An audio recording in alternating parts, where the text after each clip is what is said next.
what that means. Like, does it notify people? Go to YouTube. What does that say? Is that a notification? Yes. What's it say? Watch live now. Sleepy Lisa. Get out of here. That's so cool. That's so cool. I got no viewers. Maybe I should have scheduled it, gave people, Yeah, that's what gave you them a do. heads up. You know what I mean? Exactly. You need to do that, huh? I'll just sit here a minute, see if anyone comes. So I really got nothing to talk about. I don't believe that. Wait, how do I get? Why does it say I got 5 people? 6. Would you have Wait, is that how many people are here? Yeah. Huh. Are you here? Go here. Someone gave me a thumbs up. Hey, if you're here, type something in chat. So I know, because like I say, I'm just sitting here eating ice cream. I got this crap camera, I got bad lighting. Oh, we're down to 4 people. I'm losing viewers already. See if you could go into the chat. Can you hear me? Yeah. Through the headphones? Yeah. Chat something to me, man. What's this say here? Hold on. Are people chatting to me? May not be visible. What? Oh, here we go. People are saying hello. Hey, hello everybody. I'm just learning how to use this thing. Welcome to live chat. Remember privacy, whatever. I just want. Okay. Yeah, Amy. The ice cream's good. I'm having those little frozen Snicker bars? I just had 2 of those and it was really good. You should get yourself some. Hey, Soggy Lettuce 26. I want to hear about how you got your name. Tell us Soggy Lettuce, where you came up with that. It's an interesting name. Did you save a sub overnight, a Subway overnight in your fridge or something?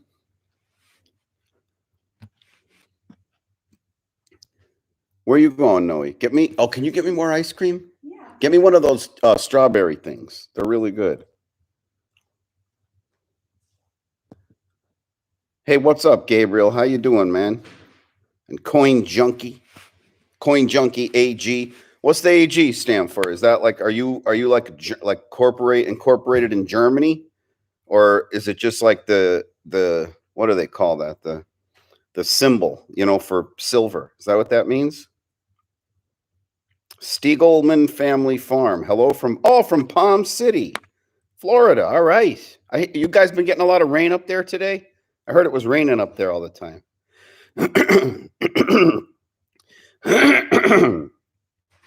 Oh, yeah. So Coin Junkie. Oh, of course. Coin Junkie, right? AG. You would be into silver. That makes sense to me. Broken Faith. Hello. How you doing? Let me scroll up here, see who else. Because I was sitting here like an idiot. I just turned this thing on. No, you want to say hello to any of these people? I got more ice cream. Soggy Lettuce. I was making dinner and I was cutting up some lettuce and wanted a wacky name. Boom, there it was, right? It was just right in front of you. You're like, I'm making dinner. I need a name for YouTube. I got lettuce right there in front of me. Soggy Lettuce. You guys want to meet my wife? Let me take this. I'm going to take this little headphone off. Oh, no, you can't hear them anyways. They're just typing. That's right. I'll keep the headphone on. Sorry, this is all new to me, everybody. Look, there's Noe. You probably have seen her on a video. Hi, guys. Video or two. How's everybody doing? We're sitting here because I'll tell you why. Our son is having a sleepover, and so we're just alone here tonight. You know what I mean? It's just the 2 of us. But we've been married 25 years, so it's no big deal. We're just gonna have some ice cream, right, Noe? Yeah. Okay. Hold on a second here. How's the ice cream? That's really good. These things are good. Stegelman. We are not going to Loxahatchee tomorrow. We're going down to Flamingo to do some fishing. I didn't even know about Mango Palooza, though. So? Yeah, go ahead. Perhaps we could change our our plans, you know? Okay, Jason Whitler, how you doing, buddy? You're up there in Iowa, huh? Well, it's gotta be nice there now. It's coming up on July. I've never been to Iowa.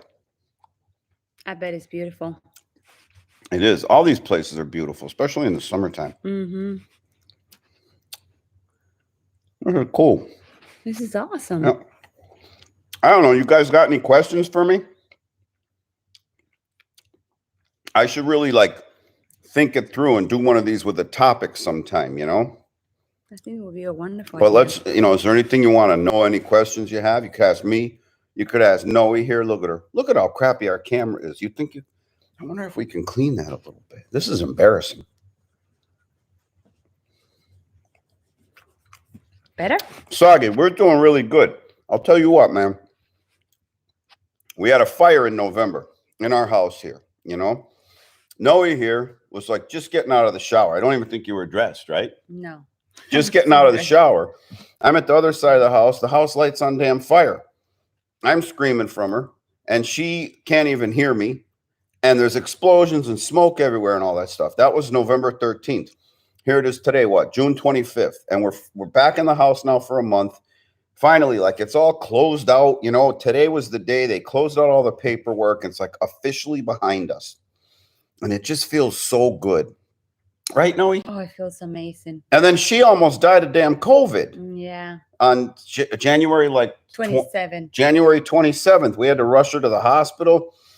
Her pulse rate was like 150 something. I thought I was getting a heart attack. It was horrible. Yeah, they thought she had a clot. And even still, 10 hours later, her pulse was still up to 130, like in the 120s. The hospital, even though they were giving her meds, they could not bring her pulse rate down. They thought she had a clot, but it was just the way the COVID was affecting her body. And she ended up having a, 5 months, just 5 months of we were in a hotel because of the house fire, you know, so she was just stuck there. So now she's cured.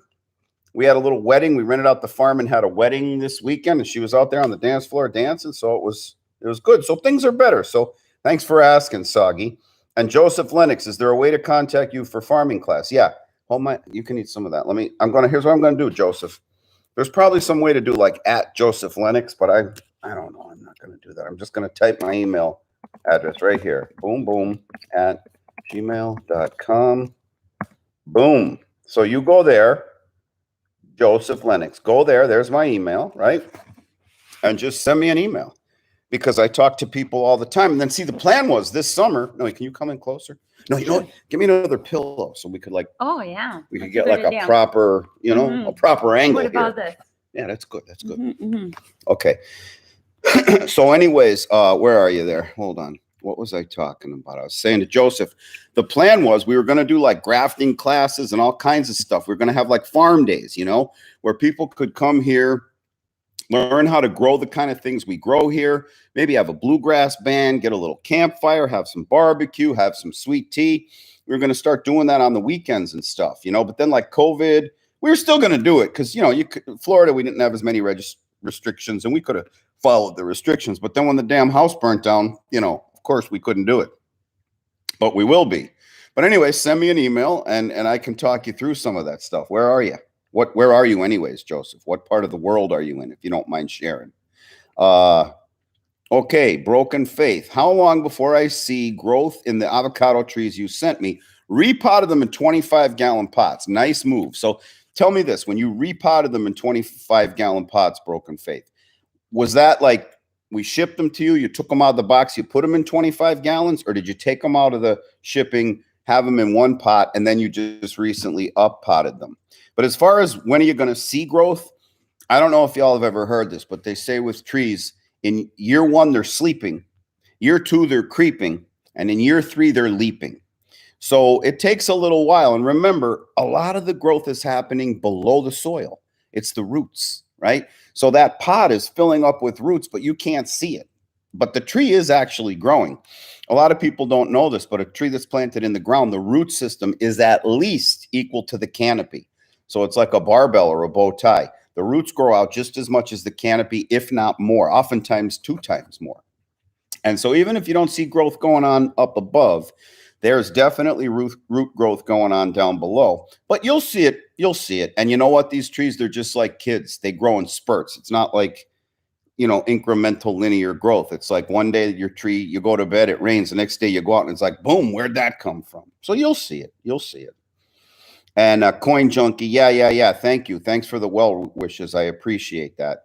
Okay, let me see here. Gabriel, just like we all watch your videos to learn about gardening, fruit trees specifically, are there channels you watch yourself about gardening or getting tips to do more live events for gardening? I watch, there's a few people that are subscribers to my channel that I watch their channels also. Not so much because of the gardening, just because I think they're characters. And so let's see if I'm just going to look at my list here. And I'll tell you who some of them are. One of them is Gardening Today. It's a very small channel, but she's very kind in her comments. And she's got like very nice raised beds and just keeps a really nice garden. And I just like the ambience of her videos. There's another one here. I just want to get his name right. Lioncrest. Yeah, Lioncrest Outdoors. I mean, the guy's awesome. He grows peppers. Today he had some kind of crazy corn he was growing, which I think is just amazing. And he's also a fisherman. I'm a fisherman. So like one day I was watching one of his live streams like you're doing now, and I saw fishing poles in the background. And I was like, oh, dude, you're a fisherman too. And he recently made a fishing video. I'll tell you who else I watch. I watch a young guy. His name is Alex Gaming Life Safety Guy. And he does really cool stuff. Oh, looks like he's got two. He's also got Alex Gaming YouTube. But I watch his Alex Gaming Life Safety Guy channel. And I just think it's really interesting. And nothing to do with gardening, although he does plant stuff himself. He does a lot of stuff with like alarms and anti like electronics, about like home protection and stuff like that. Let's see, who else do I? Oh, I'll tell you, I absolutely love this one channel. I want to get the name right here. Rural Life with the Rosses, ROSS apostrophe. I like them. Yeah, they're awesome. It's a family. They're up there in like Maryland or something, and they're always doing really cool stuff and the live streams and things like that. So I like them. But Gabriel, to be honest with you, I don't watch a heck of a lot about like gardening and farming. I don't know why, but I like watching metalworking. Especially when I want to fall asleep. Like I like watching where they take these big giant slabs of metal, like where they need cranes to move them around, and they heat them up and they pound them with giant like pile drivers and stuff, and they make these big camshafts and things for like diesel engines for cruise ships. Or there's a guy I absolutely love, ABOM. What the heck's his number? ABOM. And then there's a number after his name. Let me look this guy up. You see him in there? No, A-Bomb. There we go. Yeah, A-Bomb 79. I absolutely love the guy. He is he owns a metal shop, and he's a metal worker, or I don't know what you call it, but he works a metal shop, and he does all kinds of stuff with his lathes and with drills and all kinds of welding. And he's just very interesting, and the stuff he does is very interesting. But all he really does is like mount some cameras and just let them roll. He doesn't do a heck of a lot of editing. If he's going to turn like 16 screws out of something, you just watch him take all 16 out. If he's lathing something and it takes, 10 minutes for the machine to do its thing, you just sit there and watch the lathing process. But it's absolutely fascinating. So that's an idea of some of the channels I watch. Let's see here. I got lost here. Yeah. So Broken Faith, I didn't answer your question exactly. How long before you see growth? I mean, you put it in a 25-gallon pot. It's probably going to be a couple of months. It's got to settle into the new pot. You're going to see the root growth underneath, but don't worry about it. Don't fuss with it. Keep following the instructions and you'll be good. And I don't know who you are, Broken Faith, because I would have sent it to someone with their real name. So what trees did you get? What varieties did you get? Okay, here we go. That was Gabriel. This person retracted their message. Wow, now I'm really curious. I want to know what they said. Caden Mills, what are good ways that you know of protecting avocado trees in the ground during winter? Excellent question. And I don't know what you mean by winter. I don't know where you are. Even here in South Florida, we have winter. And people laugh at us when we say that. But I'll tell you what, 37 degrees and windy is just as cold here as 37 degrees and windy is cold in Cleveland, Ohio. Now that's about as cold as it will get, but that's a little risky for trees, right? And so I do have a video on my channel that talks about the way we set up the groves and the way the trees protect themselves. But for people, so I don't do a heck of a lot. All I really need to do to protect my trees, I keep a lot of organic material underneath. So everything that falls off the trees, I leave it down there. And the natural decomposition process in the earth, of the breaking down of all those leaves and branches and stuff, that process actually creates heat. I don't know if you live somewhere where you might have to like rake leaves in the fall, but if you ever rake a big pile of leaves, go out the next day and stick your hand down to the bottom. It's warm down there. The chemical process of breaking down actually creates heat. That creates heat out in my grove. And above the grove is a canopy of tree branches and leaves, right? So as that heat is generated from the ground, it rises up, but the canopy protects it. So if the temperature in Homestead, Florida in general, right, is like 32, well, out in our groves, it might be 35, it might be 36. The little microclimate that the trees create is protecting the tree. In addition, if it's really risky and the temperature is going to go below 32, we run our sprinklers all night long. So a lot of times if it's going to get cold, there's a run on diesel because people want to fill up their diesel tanks so they can run their sprinklers all night. And that does two things. Number one, the temperature of the water underground is nowhere near 32, right? It's probably in the 60s. So just the water spraying onto the trees raises their temperature. But it does another thing. The sprinklers are under high pressure and they aerate the water. So if you go out in my grove when the sprinklers are running, and Noah, you could vouch for this. Yeah. Even if you don't get hit with a stream of water, you can feel wetness out there. You can feel it. Because the sprinklers like aerate the water and it just kind of floats in the air, which changes the humidity, which lowers the dew point, or raises the dew point, whatever the heck it is. It changes the dew point and also stops the trees from getting frozen. Now, that's what we do here, and that's what your question was. If your question is more oriented about how you can protect your trees, it depends on how cold it gets, right? But I know people who string Christmas lights. They'll just take strings of white lights, and believe it or not, you plug those in and run them on the cold nights, and that gives heat. You can try, if you can, to put some kind of shielding around them to stop the wind from blowing away the warm air that's trapped underneath the tree. You can try to do what I just talked about with the sprinkler. If you've got like a prevailing wind direction where you live, now it might be too late if the tree's already in the ground, but you might try to put the tree where your house shields it from the wind. And, when I talk about these microclimates, right, at first it seems a little hokey, right? How could it be 37 degrees in my grove, but like 100 yards away, it might be 30, 32 degrees, right?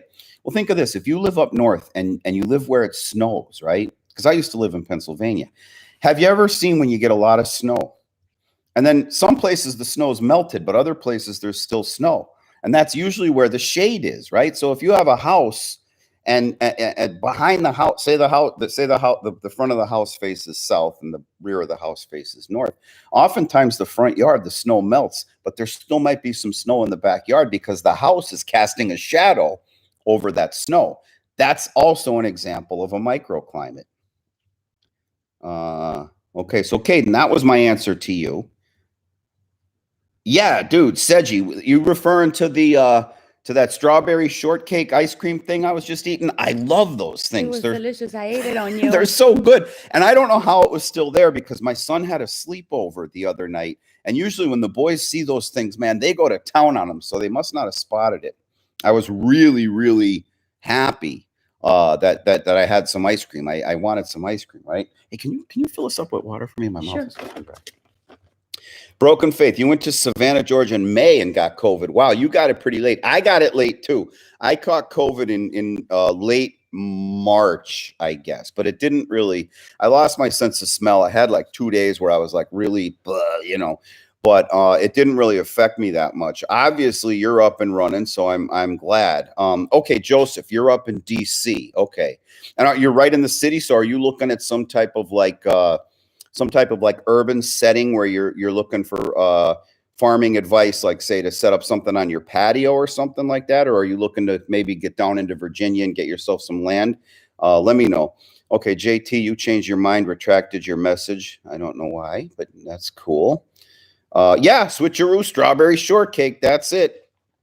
You go on. Jason Whitler, what kind of tropical plants will actually fruit as a house plant? Awesome question, and I think your number one option there is a pineapple. I love growing pineapples, and you can grow a pineapple indoor almost exclusively. But the nice thing about a pineapple is it's going to take about 20 months, 24 months even to mature. And what you do is you just cut the top off your pineapple, stick it in potting soil, and just maybe every couple of months, give it a little of fruit fertilizer, but really just keep it watered. It'll grow indoor, it'll grow outdoor. And when it's warm, put it outdoors. When it's cold, keep it indoors. And eventually 18, 24 months later, you'll have a pineapple. And what's really cool is you might have a pineapple in a cold region indoors in like February. And people come over your house and they're like, is that real? Yeah, man, I got a pineapple growing. So that's definitely one that'll grow indoors.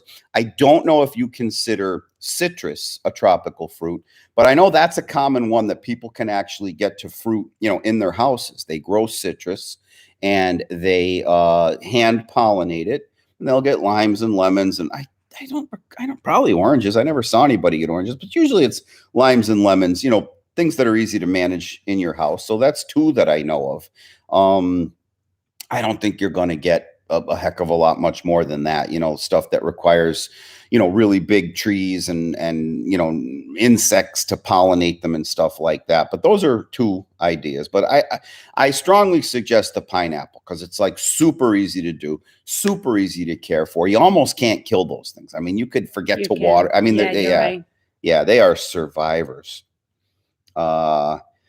Okay, Broken. So you went right from the shipping right into the 25-gallon pot. That is awesome. I'm glad to hear that because, transplanting, moving to a new pot actually stresses the trees. So if we went from shipping, which is a stress, sticking them in a new pot, which is a stress, and then stick them in another pot, that would have been extra stress. But the fact that you put them right in a 25-gallon pot and just gave them space, gave them room to grow, they're going to be happy. So good move. Soggy, I came up with the name Sleepy Lizard very similar to the way you came up with Soggy Lettuce. I was laying on my hammock, and it was just like a rainy day. The rain was just kind of stopped, and I have a little rope, so I have my hammock, and I have a rope tied to like a banister, and I pulled the rope so I could kind of sway and swing. I'm like a little baby in a swing out there, and I just saw this lizard. He was chilling on a branch of an oak tree in my backyard, Right in front of you, no? Right in front of me. Yeah, not an iguana, but like a nice, but also not a little gecko. I mean, it was a nice sized lizard, and he was just so chill, man. He was just so sleepy, and he was hanging there. Really, you can tell just by looking at he was so chill and sleepy. Yeah, he was chill. He wasn't like, oh, I'm freaking out. Oh, you know what I mean? He was just like he was like the boss of that branch. You know how they get They just move real slow and deliberate. And, he's like, if he could talk, he'd be like, what's up? He got his little thing on his head. And I was like, look at that sleepy lizard. And I was like, oh my God, that's the name for the farm. This says the name. Yeah. You got all excited. Because it's hard to name things. It's hard to name a business. It's hard to come up with a screen name for like YouTube and stuff like that. You know what I mean? Like come up with, I don't know if they screen name. Listen to me like it's AOL in 1996 here. But it's hard to come up with that stuff. But that one just kind of came to me. And I said, you know what, man? Commit to the name and don't look back. And I like it. And I love the logo. I love the logo. I love the name. Broken Faith. You'll be in Florida in October for your daughter's wedding at Disney. Oh, okay. Fantastic, man. Let us know. Yeah, you saw I have my email listed, on my channel, but I also sent it to you. I'll tell you what, we get visitors from all over the place. We do. We got a couple from Louisiana. I get a phone call. It's a Louisiana, exchange, whatever, Shreveport or something, or is that Mississippi? No, whatever the heck it was, Baton Rouge, I forget. But anyways, a couple from Louisiana, they're like, we'd love to visit your farm. I said, you could come anytime you want. Let me know the next time you're in Florida. They said, oh, we're in Florida. I go, well, cool. Let me know when you'd like to visit. They're like, well, we were thinking today. I said, well, when are you going to get down to South Florida? Because I'm like, when I say South Florida, like I am at the bottom. Anything below me is the Keys. And they're like, no, we're here now. And I go, well, where are you? And the woman says, well, we just passed. And she told me the intersection. I'm like, you're 5 minutes from the farm. And I met them at a gas station and took them over to the farm. So I said, what brings you to town? They said, we came to see you. They drove from Louisiana to Homestead, Florida to see me and to see the farm. I love that. I love that. It's awesome. And it's not as wacky as it sounds. This is a couple. They're retired. Their children are grown. And they take 2 giant road trips every year, like monster road trips. And they just kind of said, well, for this road trip, we're going to head that way. And they spent the day with me, and then they went down the Keys for a little bit, and it was really cool. But we had some visitors from California recently. That was planned, and he was making a Florida vacation out of it, and he didn't come specifically to see us. Although he did kind of say like they did choose South Florida to come here because he wanted to get some cuttings from my trees because he grafts trees back in California. But like he went to a Heat game and to a bass, to on a fishing charter in the Keys. I mean, he made a proper Florida vacation out of it. But we get a lot of visitors, right? A lot. And they're all awesome. Like they're all awesome people. We love them. We love them. Yeah, they're all They're great great people. people. Yeah. If you like machining, I'd recommend Keith Rucker and This Old Tony. I love machining, and I will check We those should watch sites it out. tonight. Yeah. Do I have a boat? Yes, I do. I have 2 boats. I have a Ginu. So if you work at a major dealership in South Florida, you may know what a Ginu is, a Geenoe. That's a boat that was designed by the Geen family. And they're pretty much designed for Florida fishing. They look a lot like a canoe, but they're stable like a boat.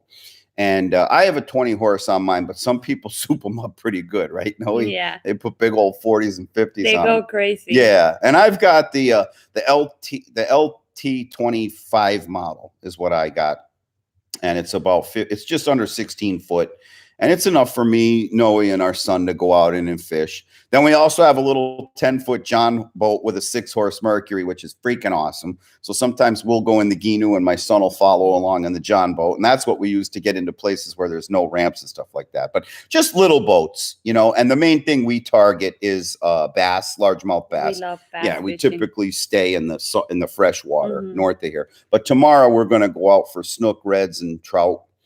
Down into Flamingo, which is, something else I could manage in that Ginu. I wouldn't be able to go out like in the ocean, but if the water's right in the bay or certainly back in Flamingo, we're safe. How long for scions to take? Okay. Well, a couple weeks. You'll know they'll start turning black if they didn't take. They'll continue to be green, and you'll see the buds pushing through just in a couple of weeks. You'll know if they took or not. It doesn't take long at all. And it certainly doesn't take long to know when they don't take, because they just, Zone 8A, and I have the fantastic variety Avocado, which can handle about 20 degrees before damage. Wow, I wasn't aware they're even, wait, you said avocado, not mango, right? Where are we here? We're there. Oh, avocado. Right. So maybe it's an Oro Negro, maybe. They can get really cold. I was thinking mango because I was making a video on mangoes all day. But yeah, that's awesome, man. An 8A is a legit growing zone for avocado. So you should do fine out there, Caden, with that, What does message retracted mean? Does that mean someone's like canceling the person's message? Yeah, I bet they're not happy with What do you they think? posted. Oh, I'd love to see what he has to say. What? Like 3 messages? No, it's all messages. This Oh, man. leather gaming cases. Oh, it's probably some kind of spam advertisement or something. Yeah, I think that's If what I it knew is. how to work this, I'd probably just delete the This guy. is your first You'd time. you'd never know I have a degree. I don't think I've ever mentioned this before, but I have a degree in computer science. Like my actual first job out of college, I was I guess what you'd call a dev nowadays. We called it a programmer back then. But I didn't really keep up with stuff. Okay. Oh, okay. What? Yes, yes, What? yes. Okay, so Broken Faith. Well, I'm not going to say the name out loud, but you did type it there. But for your privacy, but it's in the chat. I know this person from Texas, Broken Faith. Oh. Because yes, I remember exactly what happened. You ordered mango Scion, and something happened where I mixed up the order and then I had to send it to you. And I think even at one point you might have been out of town and we had to wait. I absolutely remember your name. It happened to be at the very top. I had a binder with like 15 pages of orders I had to fill over the winter, and your name happened to be at the top of one. And I couldn't wait to put a yellow highlighter through it, but I knew the order was at first messed up and then we had to fix it. Oh my God, that's awesome. So, okay. And you got 3 different avocado trees. I can look it up. But I don't know if you happen to remember the varieties. Joseph Lennox, yes, on a balcony. Awesome. I just did a video, I don't know, a month ago or so. I think I called it like something about a tiny pineapple grove or something like that. But basically what I did is I carved out a small space outside my shed, sort of simulating if I was living in a townhouse or something and had either a small balcony or a small patio. And you could really do a lot with that sort of space. And actually in DC, you have quite a long season. Spring hits early up there and fall comes late. You know what I mean? Winter comes late up there. You have a nice long season up there in DC. You can get a lot done. So yes, please email me and we can talk about how to set your balcony up there. What's my favorite strain? You know what? Leather gaming cases. I'm your message keeps getting retracted, and now you're asking me what's my favorite strain, which I think you're asking me about pot, but I'm not sure. But I don't know how to answer that. I'm too old for that, man. Yeah. You know, I don't yay cruiser. Hey man, what's up, bro? Wait a minute. Isn't it like 4 a.m. where you are? Wow. What time is it over there? Oh, Nightfire. What's up, buddy? I love your comments, man. It's great to see you here. Soggy, yeah, so that's how I got my name. Let's see here. Now I understand all these people going like, let's see, what, you know. Hey, Lioncrest, man, how's it going, buddy? I actually, I don't know if you were on the stream earlier, but someone asked me who I watch, and I actually mentioned you in some detail. And I believe today I saw your thumbnail again, but I haven't gotten to watch the video. You were holding some kind of oddly colored corn, but it looks like something I'd like to eat. So anyway, what's going on, man? How you doing? You love your shirt. That's awesome, dude. Look, I'm wearing mine now. Although yours is probably in nicer shape, and you have much broader shoulders than me. You're in a lot better shape to be wearing one of these t-shirts. Kelly H, how you doing? You were just you were giving me some grafting tips today, if I'm not mistaken. That was you, right? How you doing? Fun with gardening. I did a video on growing. Oh, okay. Well, you did a video on growing pineapples. Fantastic. So whoever up there asked about the tropical fruit growing inside, I forget who I said that to, and I apologize. Go to Fun with Gardening. Looks like they did a video on growing pineapples.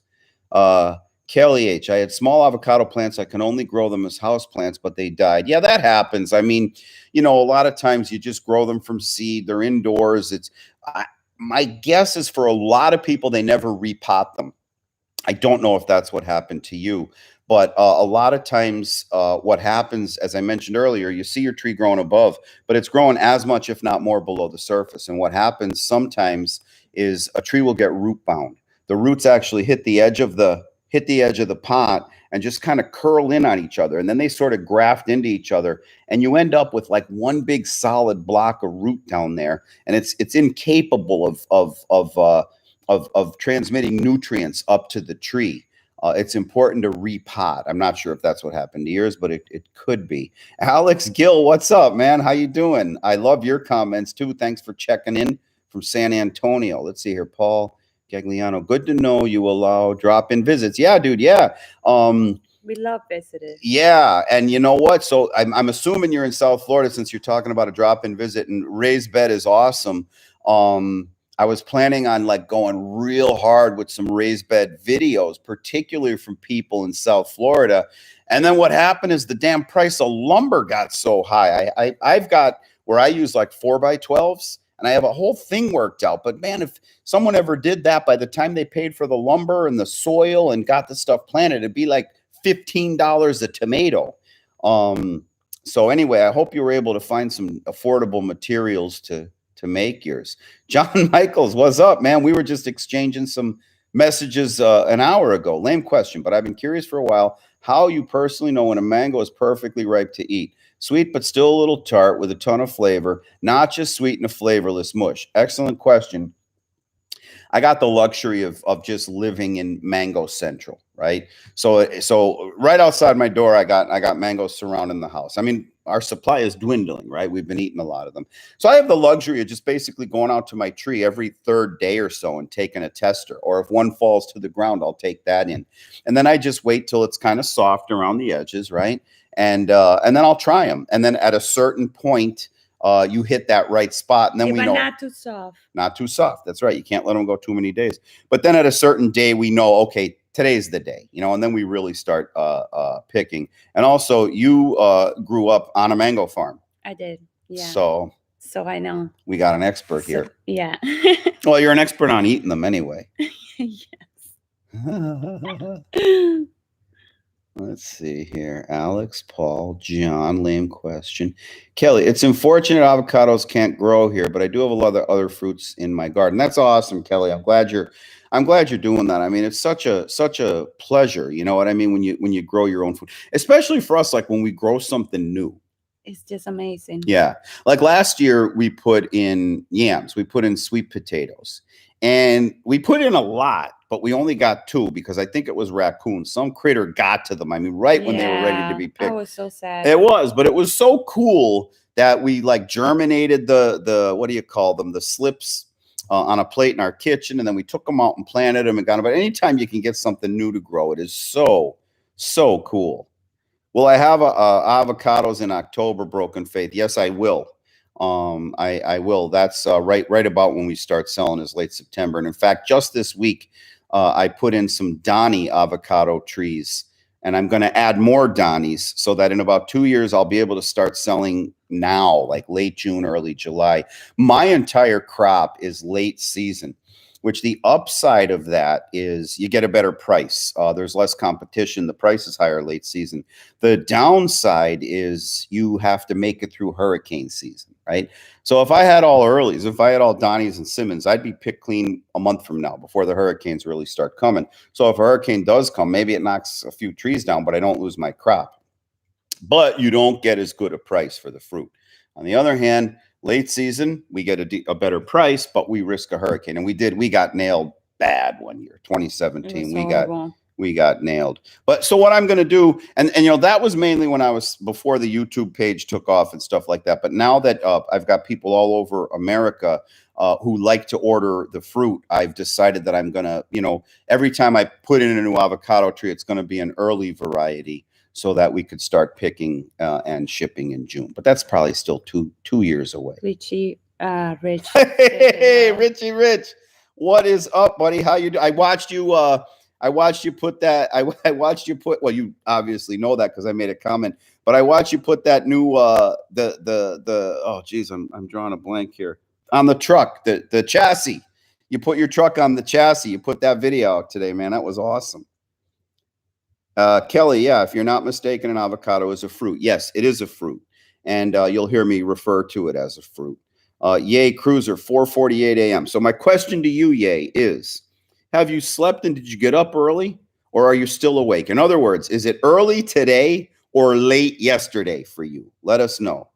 Alex, can I trim top a Monroe tree in a pot about 8 foot tall? Absolutely, you can. And if you're keeping it in a pot, I want you to top it. I want you to trim it because, it's if it gets too big, again, like I mentioned earlier, there won't be enough nutrition within a pot to support a large tree.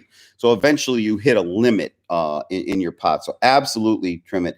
And if you're going to keep it in the pot for a long time, every maybe 18 months or so, dig up the dirt, rip it out of the dirt, and kind of go in there and prune and untangle the roots also. There we go. Thanks for the tip. Oh, wait, where am I now? Okay. Hey, Tom. Hey, Noe. Richie Rich. I don't know if you were here. We referenced the wedding earlier, didn't we? Yeah. We talked about there being a wedding here. And this guy commenting here, Richie Rich, he was at the wedding. He was an attendee. In fact, he did a lot of work setting it up. The guy is Yeah. a hard worker.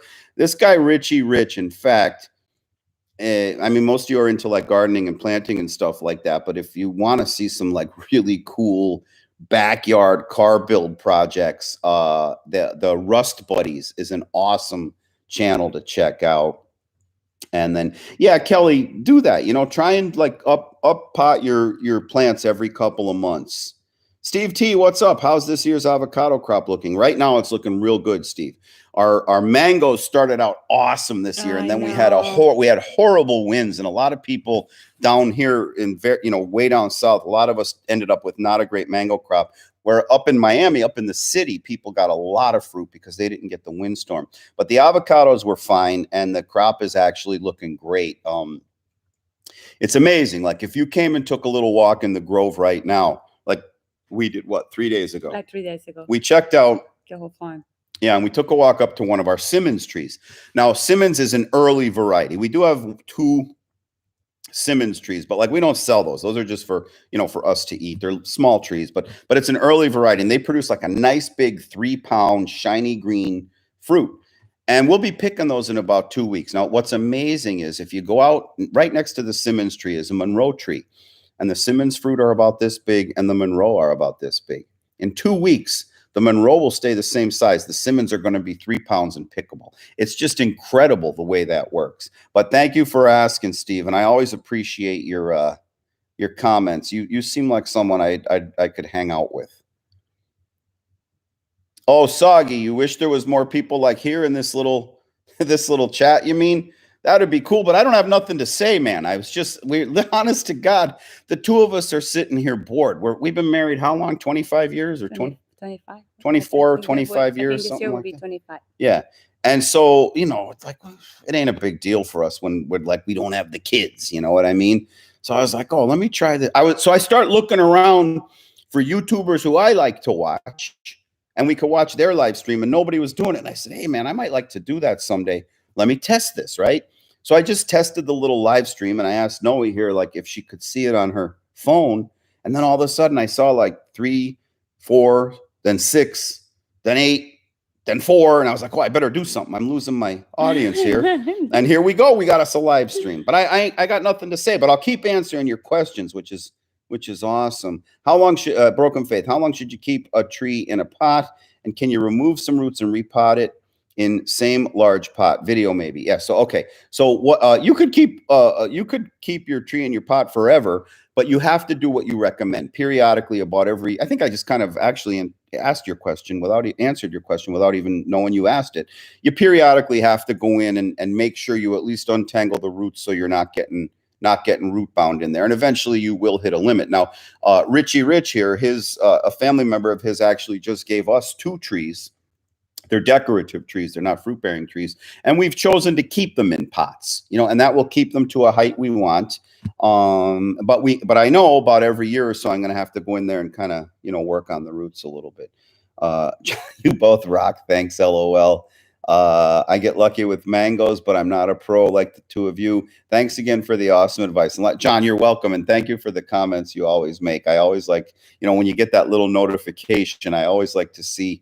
There's a large number of names I like to see because I know it's going to be fun and encouraging and positive, and you're one of those people. Paul, I'm from Columbia, beautiful place, man. You have family in Jacksonville, Pensacola. Oh, and Homestead. So yeah, dude. Now you got my email there. It's here in the stream or it's on my channel. So yeah, dude, definitely look me up, especially if you're coming to Homestead, right, Noe? Yeah. Fun with gardening. I've been doing a lot of research on the history of avocados here in Southern California. It's very interesting how they got started here. I've never gone earlier than the Rudolph Haas story as far as Southern California, but even before Rudolph Haas planted that first Haas tree, right? There were Fuertes and other types of avocado that were already being grown in groves all throughout Southern California. So I would love, maybe you're going to make a video or something like that. Please let me know if you're going to do any kind of like publication of what you learn about it, because I think it would be very interesting. Yeah, so Richie Rich, it's been fun trying to make it to the Hot Rod Power Tour in late August. I mean, dude, you know, I'm telling you, the videos you're making with that build are insane. And I think you need to let people know, like, you have a deadline, man, and you guys are racing to get that thing built out. It makes it more dramatic. It really does. Yeah. Yeah. Rich, I was late. Sorry. Dude, I wasn't even planning on doing this. I was literally just trying to go on live stream and see if Noe could see it on her phone. And the next thing you know, there's 30 people here. I feel like I should look like juggle or learn to do something, you know? You know what, Soggy? It's a shame people have been stealing my mangoes. Actually, you know what? I did that video really on behalf of other people. The farms out here, if people steal from us, it is on a large scale, truckload, organized crime. They ram down the fences and it's like major. It's like thousands of dollars worth of theft. And that's not what I was talking about. I was referring to when I'm driving around the neighborhoods this time of year.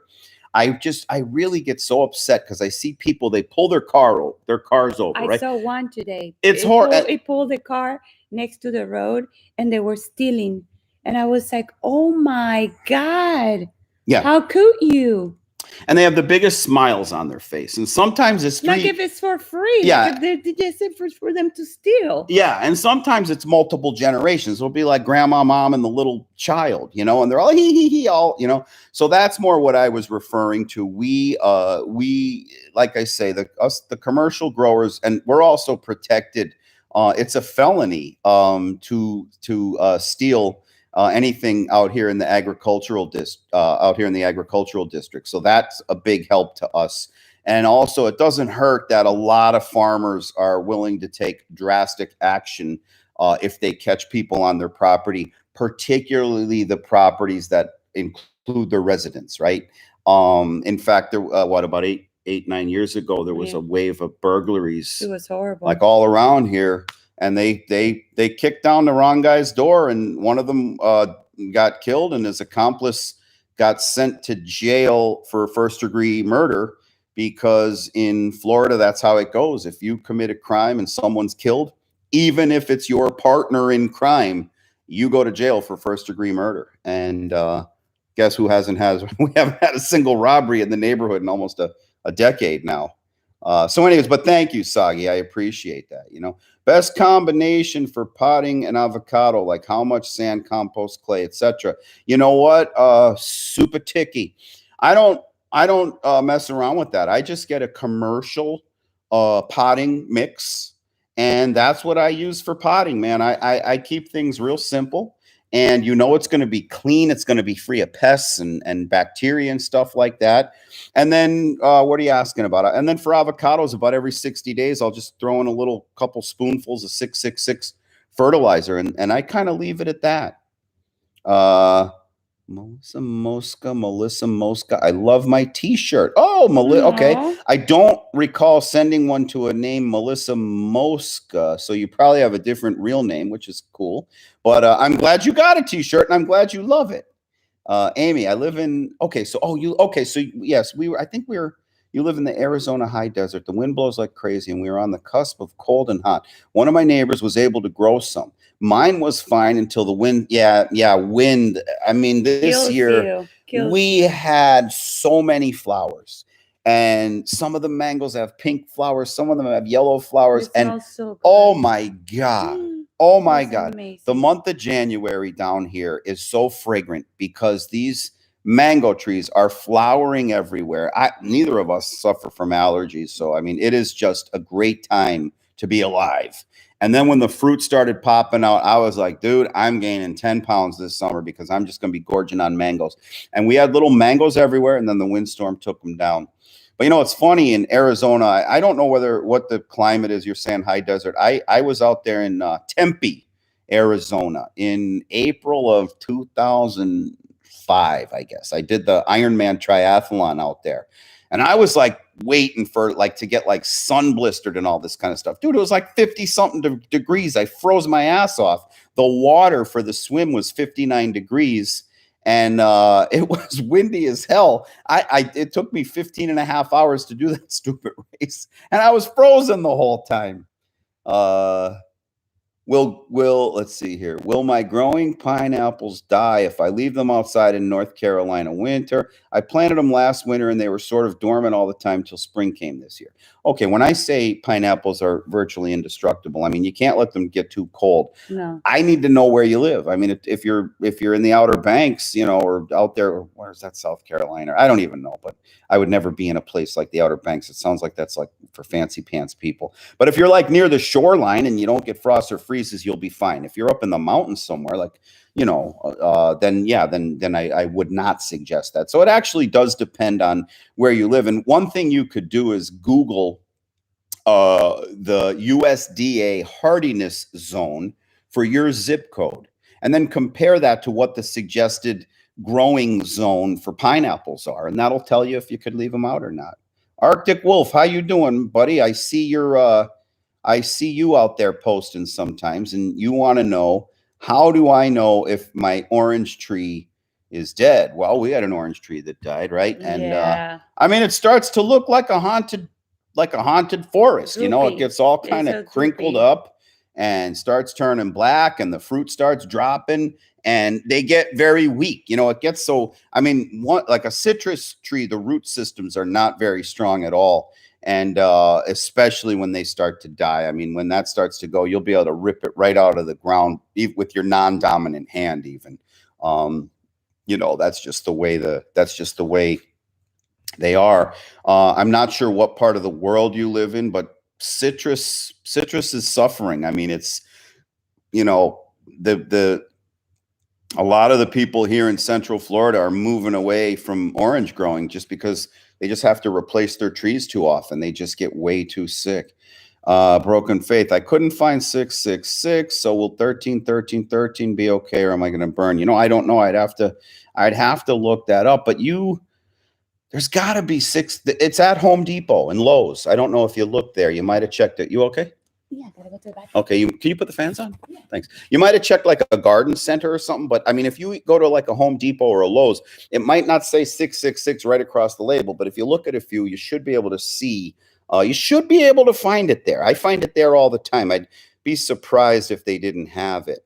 Vade, what do I think about durian trees? I don't even know what that is, but I'm going to Google it right now.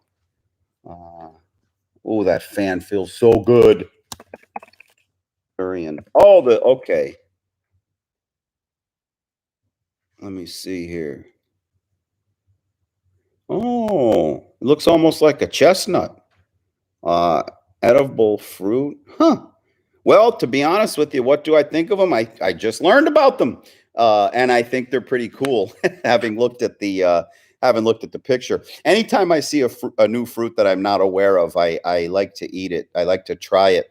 It's funny because my son plays football, and one of the boys in another age group, his dad is part of the family of probably the biggest farmers market in South Florida, probably the biggest and most famous farmers market in Florida.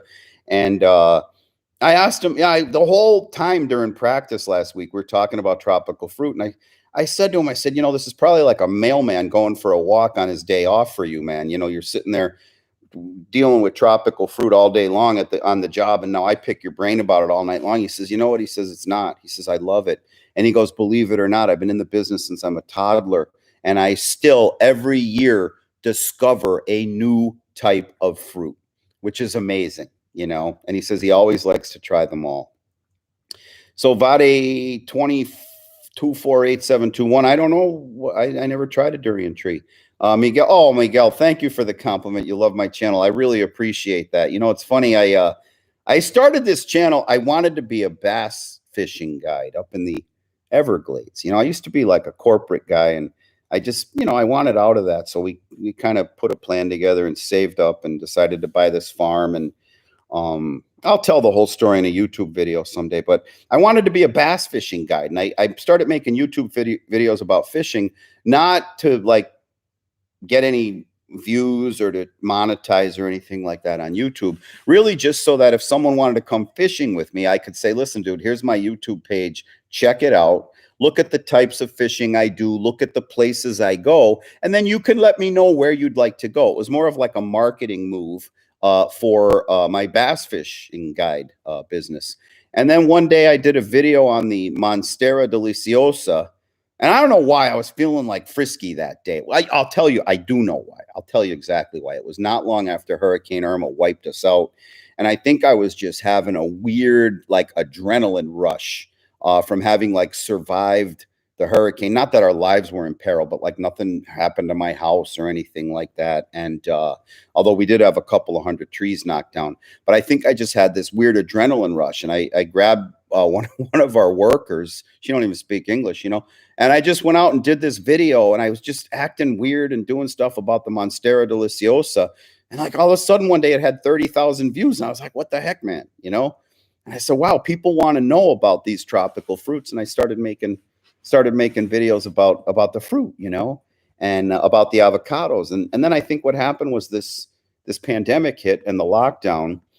And I think a combination of people's nesting impulse kicked in, and people started wanting to grow food, right, in their backyards, in addition to people just being bored, right, sitting around the house looking for videos to watch. And I think the combination of those two things, the sort of what would you call it, the renewed interest or the boom in backyard gardening, combined with people having a lot of time to kill, gave my channel a boost, which was really nice, you know. Paul, you love the buses. How's the project one going? Okay, if Richie Rich is still on here, he's gonna kill me. I've had that bus for 11 years, and 11 years ago, I would have been the first guy to be like, look at this idiot over here with his bus. He doesn't even touch it. Ha ha ha. It's been in his garage 5 years, hasn't, you know, touched a tool, yada yada. I'm that guy now, you know. I have my two other buses. They're on the road and they're running. The project one has really just been sitting.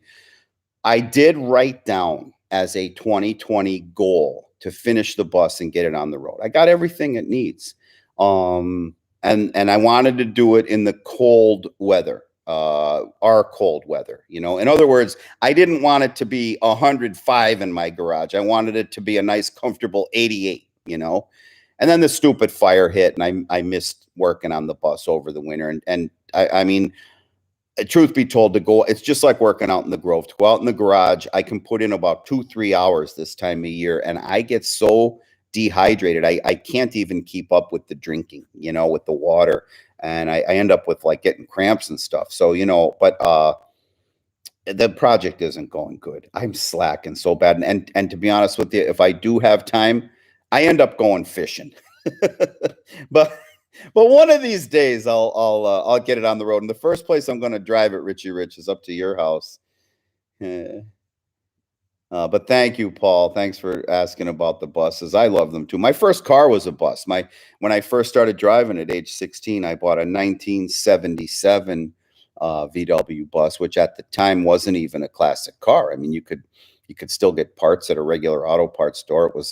I bought it in 1987, so it was 10-year-old vehicle, you know, and you could take it to any local mechanic and get it worked on. It wasn't really a collector's item or anything like that at all. It was just a cool car, and I was into camping, and it has a pop-up top and a little sink and stuff inside of it. So it was a great car to have, and that kind of sparked my interest in VWs, and it stuck with me into adulthood, you know. Let's see here. Sagi, you live in Australia. Oh, cold in the morning, warm in the afternoon. You got 3 orange trees, a lemon tree, a lime tree, a mandarin tree, and you'd really like tropical fruit. What do you recommend? So when you say quite cold, what are you talking? Are you talking below zero? And I'm asking you in Celsius units. The main thing, I mean, there's a lot of avocado growers in Australia, but I know it's a big country, and I know there's different climates, you know, but actually my number 2 country of viewers is Australia. Of course, the largest viewership comes from the United States of America. The second highest country that views this channel is Australia.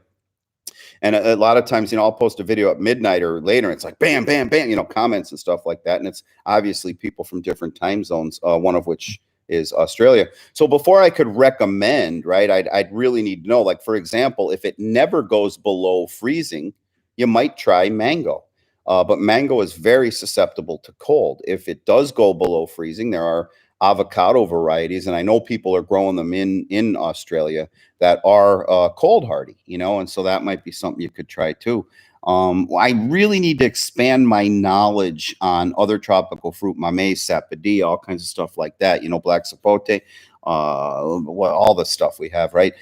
In terms of like what other people could do with it. I mean, I know how to care for it here, but in terms of recommending it for people in other climates, I need to really start learning about that stuff too. Miguel, more videos on bananas. I agree. Dude, we're going hard with the bananas. Noe, tell them how we cleared that spot out right before COVID, like 2 months before COVID. Oh Remember? my, yeah. It took us like what, like the whole day? No, it was like a multi-day Yeah, process. I remember it was a hard work. Mm-hmm. Oof. What happened was Hurricane Irma knocked a lot of stuff down, and my banana patch was really the last thing I got to. I had to get the avocado grove up and running first, and then I had to work on other parts of the farm as we went. And as I was doing that, not only did the banana patch have stuff damaged from the hurricane, but as the more you neglect it, the more vines and other crap start growing in. And then finally I was like, all right, dude, let's go. And Noe and me just cleared that place. Yeah. I had big oak branches, like 5-6 inch, oak branches I had to cut down that were over it. I had to watch that they didn't fall onto the bananas. You worked for a few days. I think worked the whole entire day with you. I remember that. Yeah. It was hard work. Yeah, and we got that up and running. And then we went to a place called a farm here called Going Bananas. And they specialize in bananas, and we bought a bunch more. And I planted all those bananas, and I put the little stakes in the ground, the labels of what banana was what. And then we got another tropical storm, and it blew all the damn stakes away. So I have no idea what banana is what because of the results of two tropical storm and a hurricane. But I don't need to know what they are, man. I don't need to know the name. And the last ones we got. Tell them about the banana bread too. Yeah, why don't you go show them one? Go grab a yeah. The last banana batch we got were, I mean, like so good. Like you bit into those bananas and it made you feel good. And I have no idea what kind of banana it was, man. I can't remember. I don't know what I planted there, and the label got blown away. Everything got like knocked down, But god damn, were they not only were they the best bananas we ever grew, they were the best bananas I ever tasted. Hey Byron, I recognize the name. You've bought stuff from me. Hey Tom, do grafted avocados need to be in shade till they show signs of growth? So if we're talking like, did you buy 1 gallon avocado trees for me? I can't remember, but I do recognize the name. Oh, wait a second, Byron, hang tight here. So this is the last of the banana bread with chocolate chips, although she usually makes mine without chocolate. But this is for my son. My son loves it like this with chocolate chip. I asked for him without the chocolate because I don't want anything to interrupt that banana taste. But that's our latest, or our last banana bread from that bunch of bananas. And we got about 7-8 more batches of different bananas coming in. We even have a bunch of plantains coming in. Yeah, which if you haven't had plantains, I mean, those are more like French fries. We squash them and fry them. It's called a tostone, and put a lot of salt. Oh my God. I mean, a cholesterol nightmare, but they are so good. So where was I here? Videos on bananas. Grafted avocados need to be in shade till they show signs of growth. So I would keep them in partial shade. You don't want them in the dark, and you don't want them out in the sun until they have a couple, maybe until they're maybe a year and a half old, and then you could get them out there in the sun. They're if you did have them out in full sunlight, even young, they're going to do a lot better than other types of trees. But yeah, I'd keep them in partial shade, not shade. I want them getting some sunlight also. And again, back to what I said earlier, probably before you joined the stream here, signs of growth. Remember, half of the tree is below the surface, right? A tree's root system is generally equal to or larger than its canopy, right? Think of a dumbbell, symmetrical on each side, but turned, 90 degrees, right? And so a lot of times what you're not seeing is the growth that's happening below the surface in the root system. And if you've ever grown an avocado seed with the toothpicks in a clear glass of water, right? You're going to see probably a 10-to-1 ratio of activity under the water with the root system compared to the stem coming out the top. I mean, the roots are the lifeline for a tree, right? That's where all the nutrition is coming from. Miguel, thank you for the encouragement. Keep up the good work. And I will, man. You got it. Bill, you grew a mango from seed and the tree is a decent size, but still no fruit. You've seen videos of grafting into mature trees. Have you done that? And is it normally successful or a waste of time? Yes. So, it's your timing is awesome, man, because I did a video today about planting mangoes and I talked about planting mangoes from seed. And for those of you who follow my avocado videos, it's very similar. Mangoes also, like avocados, need to be grafted. However, there are some exceptions. There's a variety. There are types of mangoes that are polyembryonic. That means when you plant the seed, more than one sprout comes out, more than one tree grows. And all but one of those are genetic replicas of the mother. There's one tree, there's one seedling that is fertilized, and that one will grow into who knows what. But the others that come out of that same seed are replicas of the mother. So if you were lucky enough to plant a polyembryonic, you should start seeing flowers and fruit in year 4 or 5. So when you say the tree is a decent size but still no fruit, what would be helpful to me, I'm talking to Bill Zipper here, what would be helpful to me is to know how old is your tree. As far as your questions about grafting onto mature trees, have you done it? Is it normally successful or a waste of time? Yes, I have done it. And yes, it is normally successful. And no, it's absolutely not a waste of time. In fact, like big trees are actually stronger, right? There's a lot more nutrition coming up through them roots and going up into the branches. And so the only thing with a mature tree, you need to prep it properly, right? You don't want to graft onto a branch here and then have all kinds of branches above it, right? Stealing all the nutrients from your graft. So you need to kind of strip away the everything that you don't want from the tree, i.e. the natural growth of that tree, and just make sure you graft some of the new branches, and then whichever of those take, you leave them grow. The ones where the grafts didn't take, you prune them off, and in a couple of years, 2-3 years, you'll have fruit. And let's see, Arctic Wolf, you repotted yours in an attempt to save it. Were you able to save it, Arctic Wolf? Let me know. Okay, so I just saw a great question here from Broken. Wow, am I behind on questions? Man, I stink at this. Broken Faith, what's the best mango tree for 9A? So far, Broken Faith, there is no best and there is no worse. So far for mangoes, they're all about the same when it comes to climate. They start getting a little fussy below 40 degrees, not even 32. They start getting fussy below 40 degrees, and that's for mangoes. People are trying to discover new varieties that'd be a bit more cold tolerant, particularly for the California market. I think there's some people out there claiming they might have some, and there's some dispute about whether or not they are good for the California market. But so far, unlike avocados, which some of them are cold tolerant and some aren't, some varieties, that is, are cold tolerant and some varieties are not. Mangoes, we don't have that yet. They're all pretty much the same.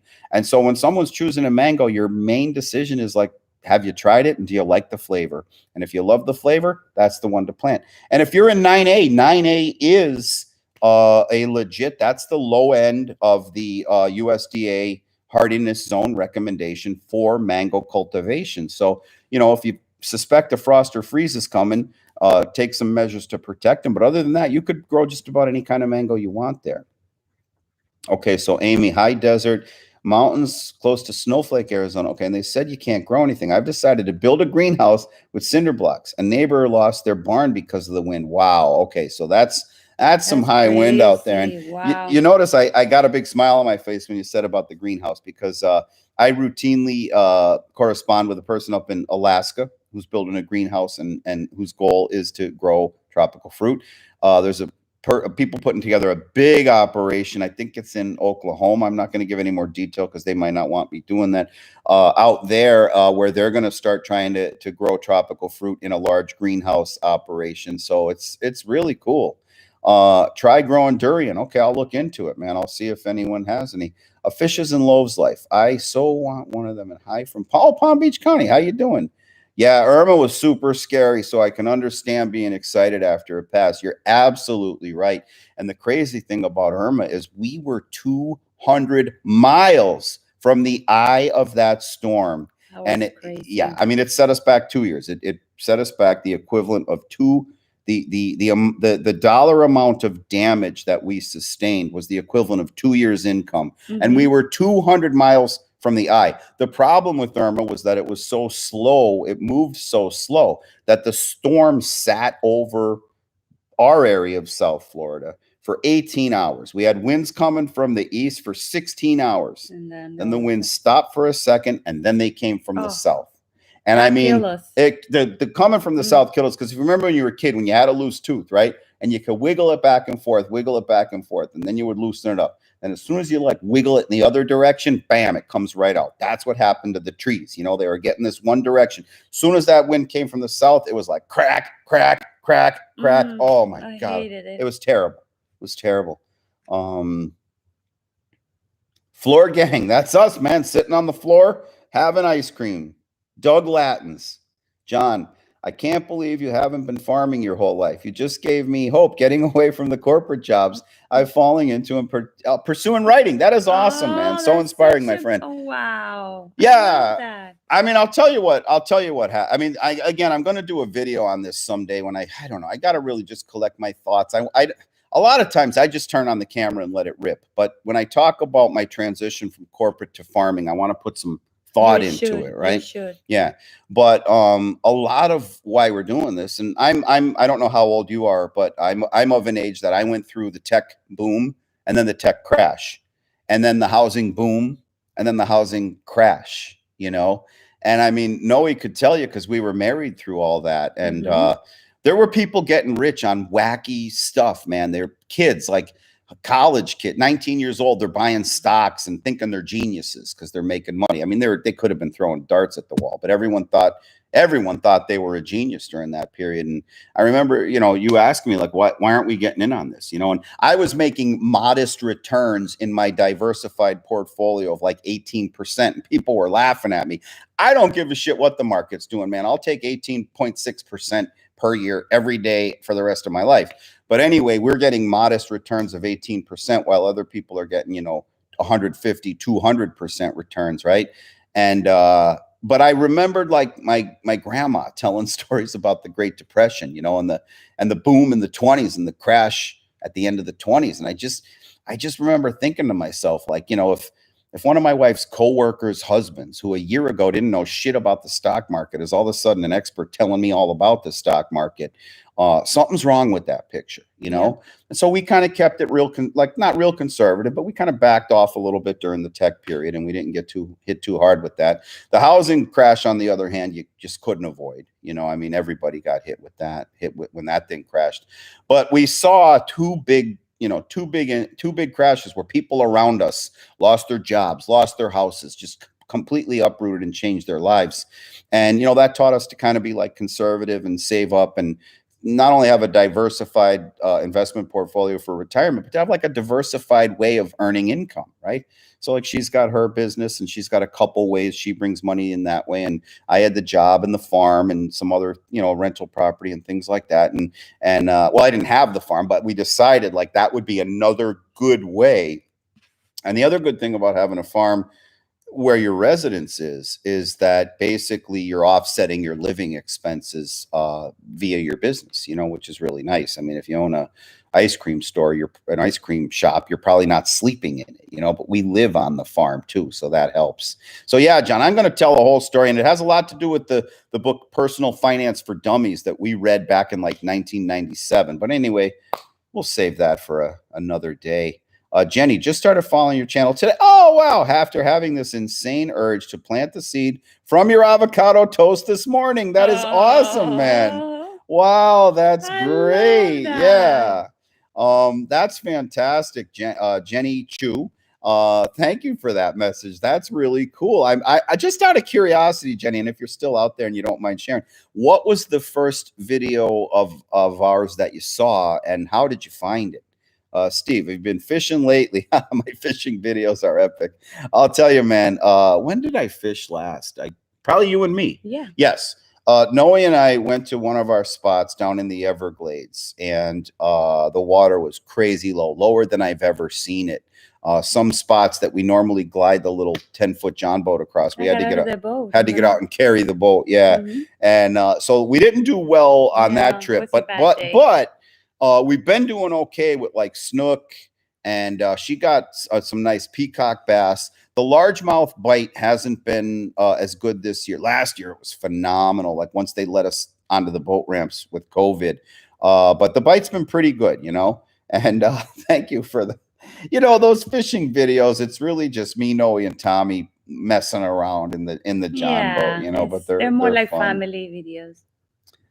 Uh, you know, Melissa Mosca, your first car was a 65 Mustang. My dad had, I think, the first model Mustang, which was the 64 and a half, which he promptly wrapped around a telephone pole. My dad's kind of a character, and I have some vids with him on the channel. I interview him. It takes me about an hour of interviewing him on the phone, on with the camera on, till he gets real, right? Like when he's aware the camera's on, he's very guarded. Your And dad is like a cartoon. yeah, and he talks kind of weird. He ain't himself. But It's after a kind while, of weird. I get him to loosen up, and he forgets the cameras on. And god damn, does that It's guy have some stories, funny. man. One of which is his first car was a 64 and a half Mustang, and he ended up wrapping around a telephone pole.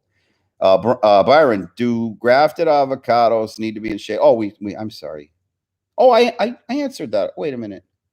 Well, anyway, Brian, I answered it earlier, but no, they don't need to be in shade, but I would keep them in partial shade. I would keep them in partial shade till you get some growth going. Soggy lettuce about 9C, and dude, I can't even remember the question I asked.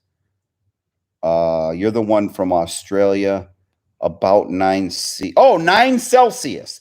I asked you how cold it gets where you live, and you're telling me about 9 Celsius, the temperature. No, can you do like a Celsius to Fahrenheit conversion? But I'm going to say 9 Celsius has got to be what, 45 degrees Fahrenheit, which you're probably good for mango and definitely good. You're 9C, you're definitely good for avocados where you're at. And you could probably work some mango in also.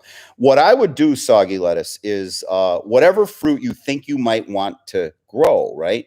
If you can find the place in America that has the climate most similar to yours, and look up the USDA hardiness zone for that zip code or city or town or whatever, and let's say it tells you 9A. Well, then that you could then look up, Google the hardiness zones for certain plants and know whether you could grow them. No? What? 9 Celsius to Fahrenheit. Yeah, what do we got? 48. 48. Okay. So, oh, dude. Yeah, if you're only getting down to 48, you're fine, dude. I mean, that's like us. That's like us here. You could probably grow everything. Mm-hmm. Arctic wolf, 42 Celsius on average. So when you say on average, that tells me it probably gets significantly below 42 Celsius also, unless you're saying like the average like the lowest temperature averaged across years is 42, which means it might dip a tad below that. In that case, you're good for avocados, probably a little risky for mangoes. Fish in the low. First bananas flowered on November 6th. Ended up getting 20 pounds off them each. No clue what dwarf variety you have. Perhaps a Thai. Yeah, I mean the weight, the amount of biomass in a bunch of bananas is insane. We with you know the pandemic and the lockdown, that one of the reasons we started growing sweet potato is we really thought, let's learn how to grow stuff that if we need to actually get a big percentage of our calories from what we could grow here at the farm, right? Then let's do that. And so we started growing the sweet potato. We started growing the really going hard on the bananas. And you know, I mean, you got to be careful when you cut those bunches down, man. You know, it could like knock you over when they come crashing down. Arctic wolf, how did you avoid the seeds, dude? I'm sorry, I can't remember the context of your question. How did you avoid the seeds? The seeds. I don't know. Arctic, if you could clarify your question, man. I am so far behind here. Okay, I got to stop blabbing, man. Let's go here. Wow, I'm so sorry. Okay, I'm gonna rip. We're gonna do speed round here. Okay. Yeah, fish good with or without chocolate. Yeah, see, we're all the way back on the banana. It is good with chocolate, but like I said, I like Delicious. yeah, but I like it. Like even me, like I don't put my mangoes in shakes. I just eat them plain, man. And but yeah, but it is good with chocolate too. Real good. Eric Jackson doesn't like chocolate chips on his banana bread. Well, you know what?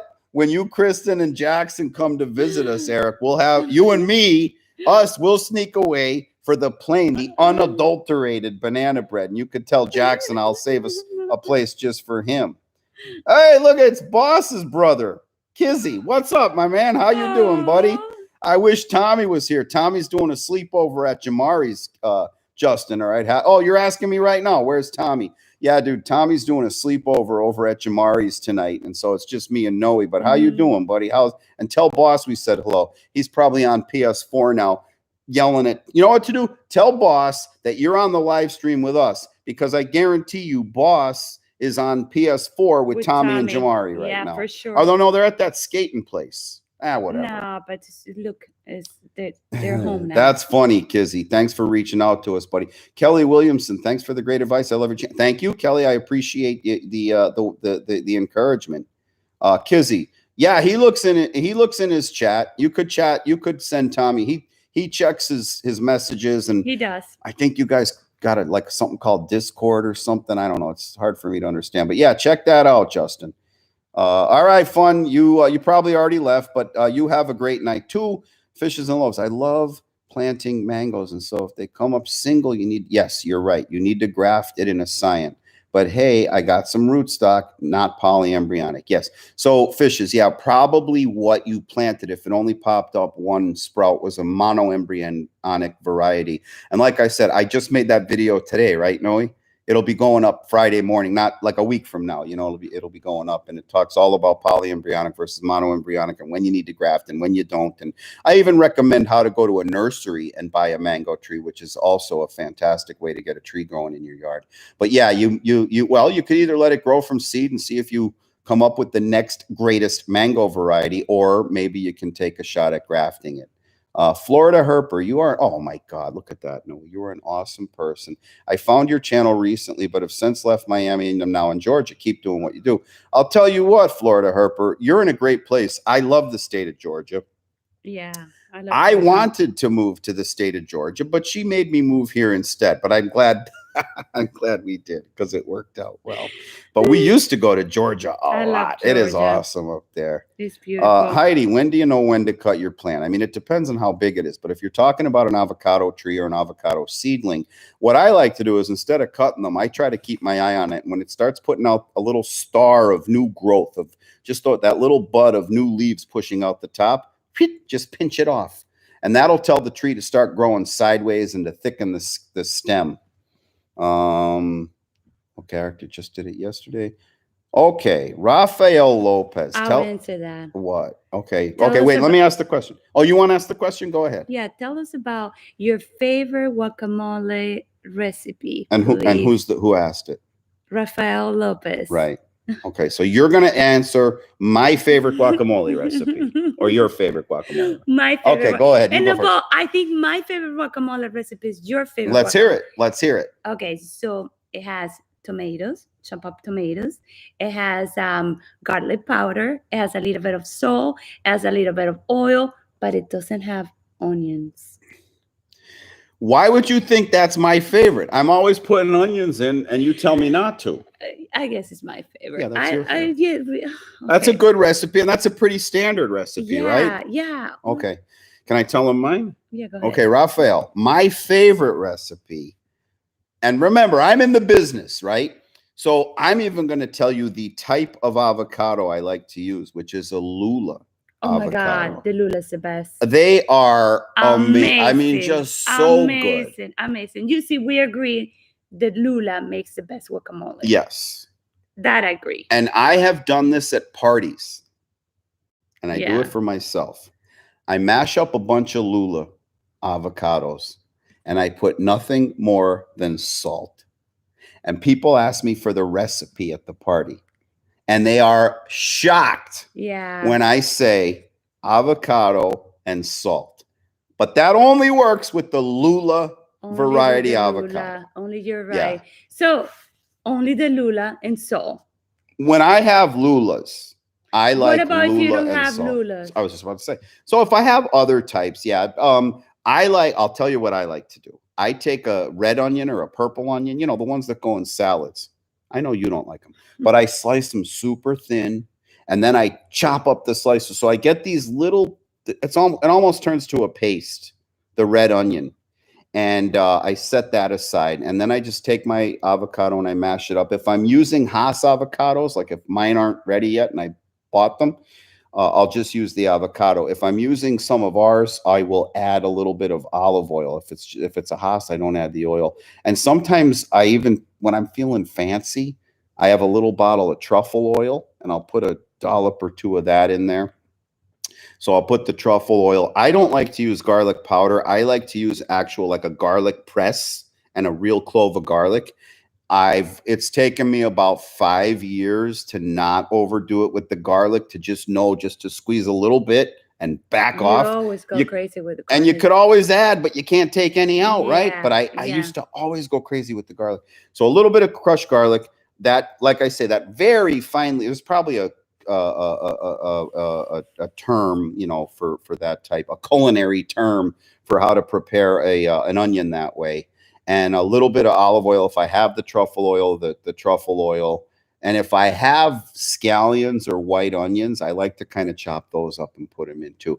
I'm not a fan of a tomato in guacamole. Why is that? I don't know. I'll tell you why. I think I know I'll why. tell you exactly. Okay, you take your guess. Why do I not like tomato? Because the next day, the guacamole, when you put tomatoes, it makes it very watery. Excellent guess. But when do we ever have guacamole that makes it to the next day? Never. Never. No. My reason is unless you grow your own tomato, you can't get a good tasting tomato nowadays. Yeah, you're right. They're yuck, man. Now, when we grow our own, different story. You're especially right. them Everglades You're tomatoes. right. I was supposed to be doing lightning round here. You see, you have to go faster. Oh, huh? I'm terrible at this. Hey, none of you Fkin business. How's it going, man? Hey to both of you too. You're awesome, dude. You please keep commenting. I love what you have to say. Heidi Morales, when is my plant ready to be cut? Do you know when to cut your plant? Okay, I already answered your question. DT, hey, from Long Island, New York. DT, I could swear I remember replying to a comment of yours recently, just D space T. But anyways, how you doing up there in Long Island, buddy? Let's see. Broken Faith, thank you all. Thank you for all you do. Hope to see you in early October. Have a wonderful week. You too, Broken Faith. You're probably long gone. It's taken me forever to get there. Raphael recipe. Food Forest Permaculture is in Vancouver, and he has a tropical fruit. He does some, okay, that's from a question. Okay, so these two are talking to each. Hey, there he is. Alex Gaming Life Safety Guy. Hola. Who was that ordering the hamburger in your video today? Is that you? Is that your brother? And by the way, I gave a recommendation for your YouTube channel when we started this stream out. But Alex, tell me, who was that? The title of your YouTube video was, no, it wasn't a hamburger. It was a crispy, spicy chicken sandwich. Is that you? Who was it? Tony Khan, love the channel and the info you're sharing. Any plans on having different oh, dude, I'll tell you what. Okay, Tony. Any plans on having different color shirts for sale in the future? Just today, I put in an order. Oh, you're not wearing it now. Not. Just today, I put in an order for tank. For me. Well, for tanks, some of which will be yours, for tank tops, but still black and the same color scheme. And as I was saying earlier, we had that house fire back in November, and honest to God, it put us back at least a year. I had a whole plan for the business, and we were doing great for the first 11 months of 2020. Yeah. And then when the fire hit, it just really set us back. But yes, I do have plans, not only on different colored shirts, but different designs. What colors? Are you thinking I about? don't know what I'm thinking of doing, but I for my brother Dave has asked that I not go back to the red and light green. We did have a red. I agree with him. Well, and because he wants it to be like an OG collector's era shirt. You know what I'm saying? Yeah. So if you're on the stream and you're lucky enough to have one of our when we were doing the red with the light green logo, which I don't even have one, by the way, I committed to my brother that I wouldn't be doing those. But you know what, Tony? Not only different colors, but actually some different designs. My graphic artist actually sent me some interesting designs. Those. Yeah. What you call it? Jenny. Yeah. Okay. Oh, here. Okay, I see. People are talking to each other here. I'm old. Like I'm not. You didn't even know they're talking to each other. I'm just seeing now. You know what I mean? But I need I need like a 12-year-old here to tell me. We need our son to tell me how all this works. So Alex is here. Alex, I do want you to answer that question. Who the heck was it that was? Oh no, he goes see. Alex is telling us here. How's that plant with the flowers that open up at night? He forgot the name. It's like a ceres or something. They might be open right now, Alex. But again, I'm asking you, buddy. Who the heck was that ordering the sandwich? Was that you? Vaya Vlogs. What if you graft, but it's your first time growing a tree? I'll tell you what, man. Grafting, it's a very simple process, right? You cut a slot, you cut a wedge, you put them together, and you wrap it up. Simple, but not easy. It takes practice. So people who get it on their first try, that's something to be happy about. Because even the pros, the nurseries all around me here who do thousands, tens of thousands a year, they're happy with an 8 out of 10, 7 out of 10 hit rate, you know. John's still here. Oh, love the story. Can relate a lot to it despite how young I look in my picture. Ha ha ha. That's funny. Thanks for that. Looking forward to the full story when you feel like sharing it. Thanks, John. And yeah, I will. I've already started like writing some ideas down, but I want to tell it in a more systematic way. You know what I mean? Eric, yeah, dude. I know. I was just looking. You guys, Eric here, you guys, Kristen said, come up and fish the chain of lakes, which we would absolutely love to do. I was just looking at a picture from the inside of your garage going out, and Jackson was either on the floor of the garage or in the driveway. It was hard to tell from the perspective, but it's so clear you guys are, happy up there and having fun. Florida Herp, are you still growing the Everglades tomatoes? Yeah, that was the first video. Oh, okay. So Florida Herper, the first time he ever saw a Sleepy Lizard video was the one we did about the Everglades tomatoes. And you're trying to grow them there in Georgia. I mean, I gotta think in the Georgia summer they're gonna grow, or at least in the spring. They're a nice tomato for me for two reasons. Number one, they're native to here, right? So I just walk around and I smush them and throw them on the ground.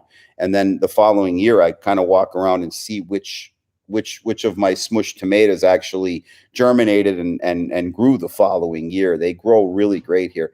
The other reason I just love the flavor. The flavor brings me back to my childhood and to the backyard gardens that my parents and my grandparents and neighbors used to take, and the tomatoes they used to grow. They were just so good and so different than what you get today.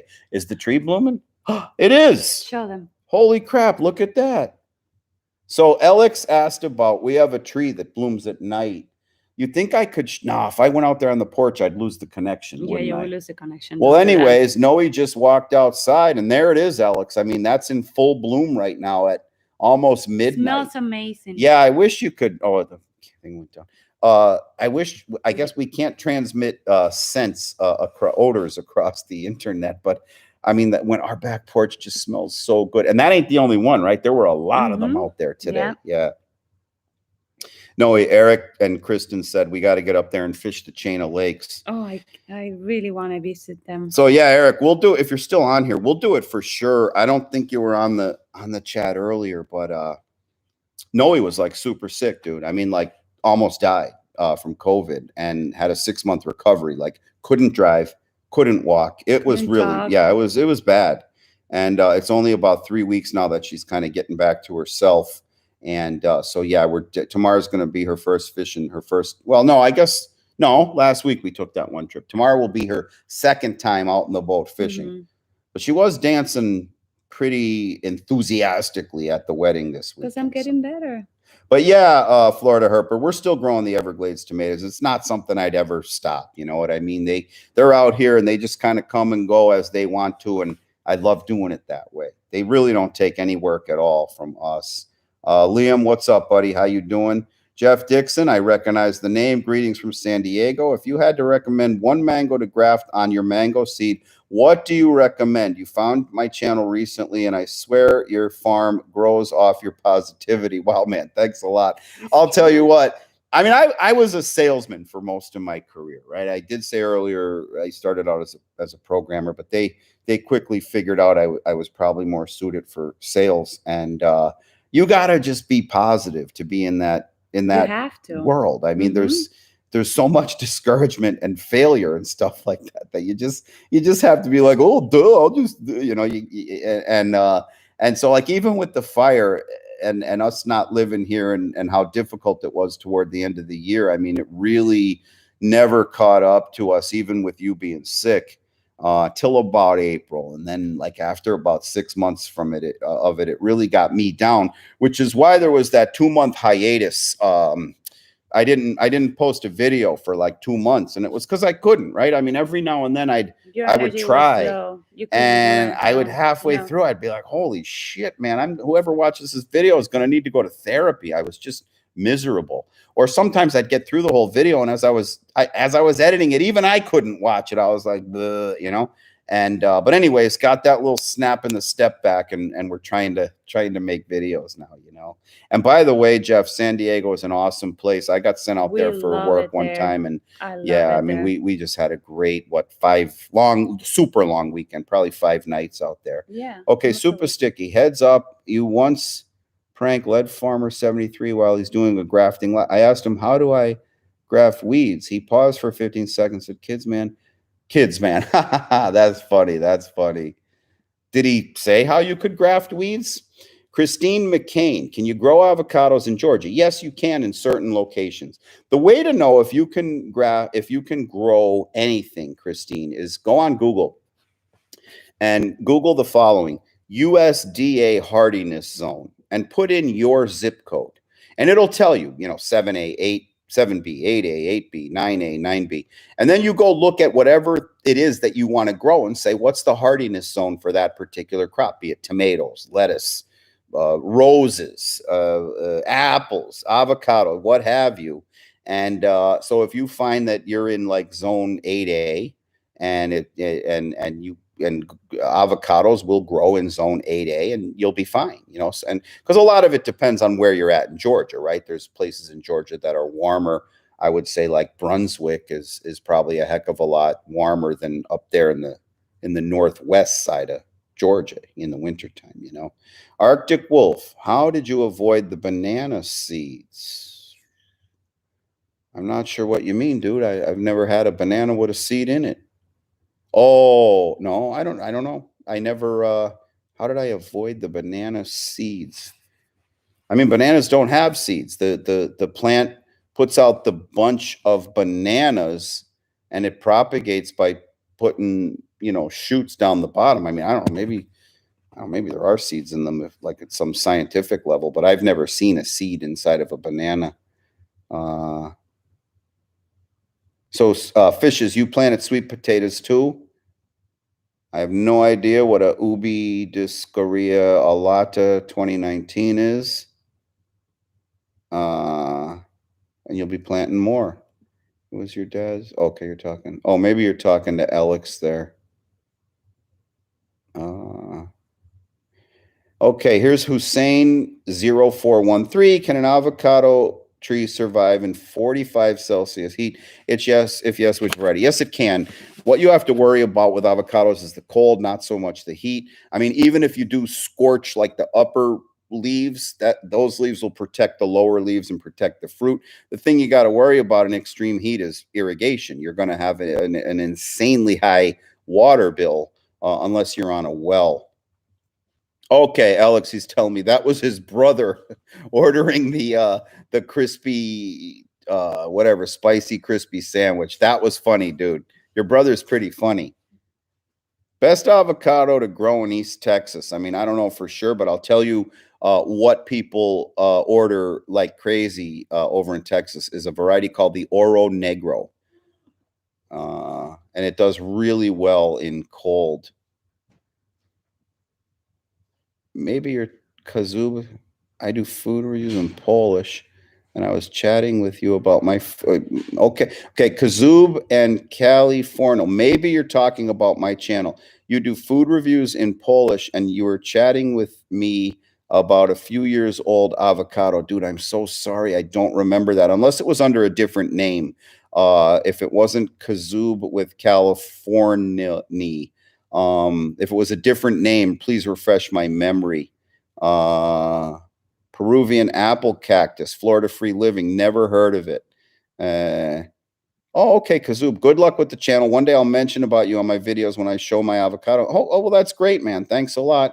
Hopefully, you'll get some subscribers from Poland. I would love to get subscribers from Poland. For some reason, I get a lot of subscribers, I guess, from Europe, from Norway, which is really the opposite of what one would think of when you think of avocado or tropical fruit.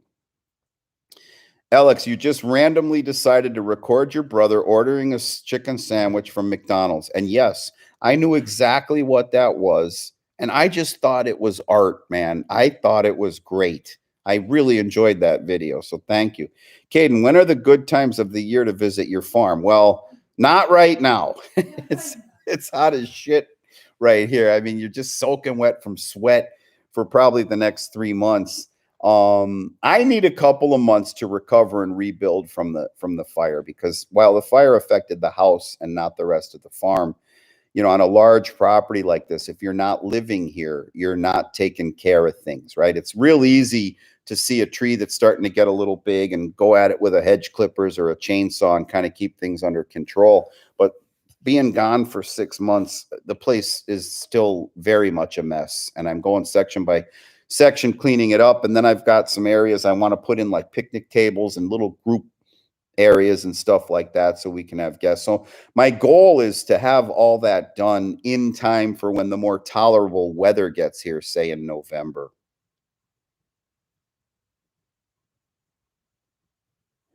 Kazoob, I think the new short videos which you create about lazy young Americans might be pretty catchy, and one day it might give you a lot of subs. It's a great addition to the fruit tree content. Yeah, but the problem is, man, it's mostly young people that use the internet, and I think I just insulted 40% of them. But I calls them like I sees them. Oh, Peruvian apple cactuses bloom in the night. Look them up. You've seen them before. They're all over Florida. Yeah, I'll have to check for that. That could be another name for the one we have blooming here in the yard, Florida Free Living.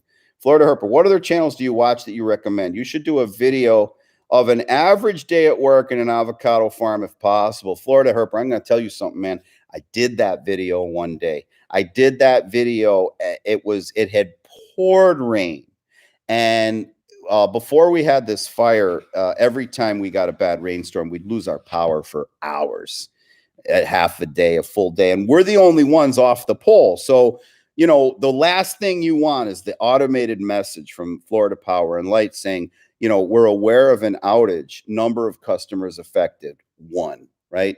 You want to be like among 3,000 customers affected, because then they're going to prioritize getting your power back up.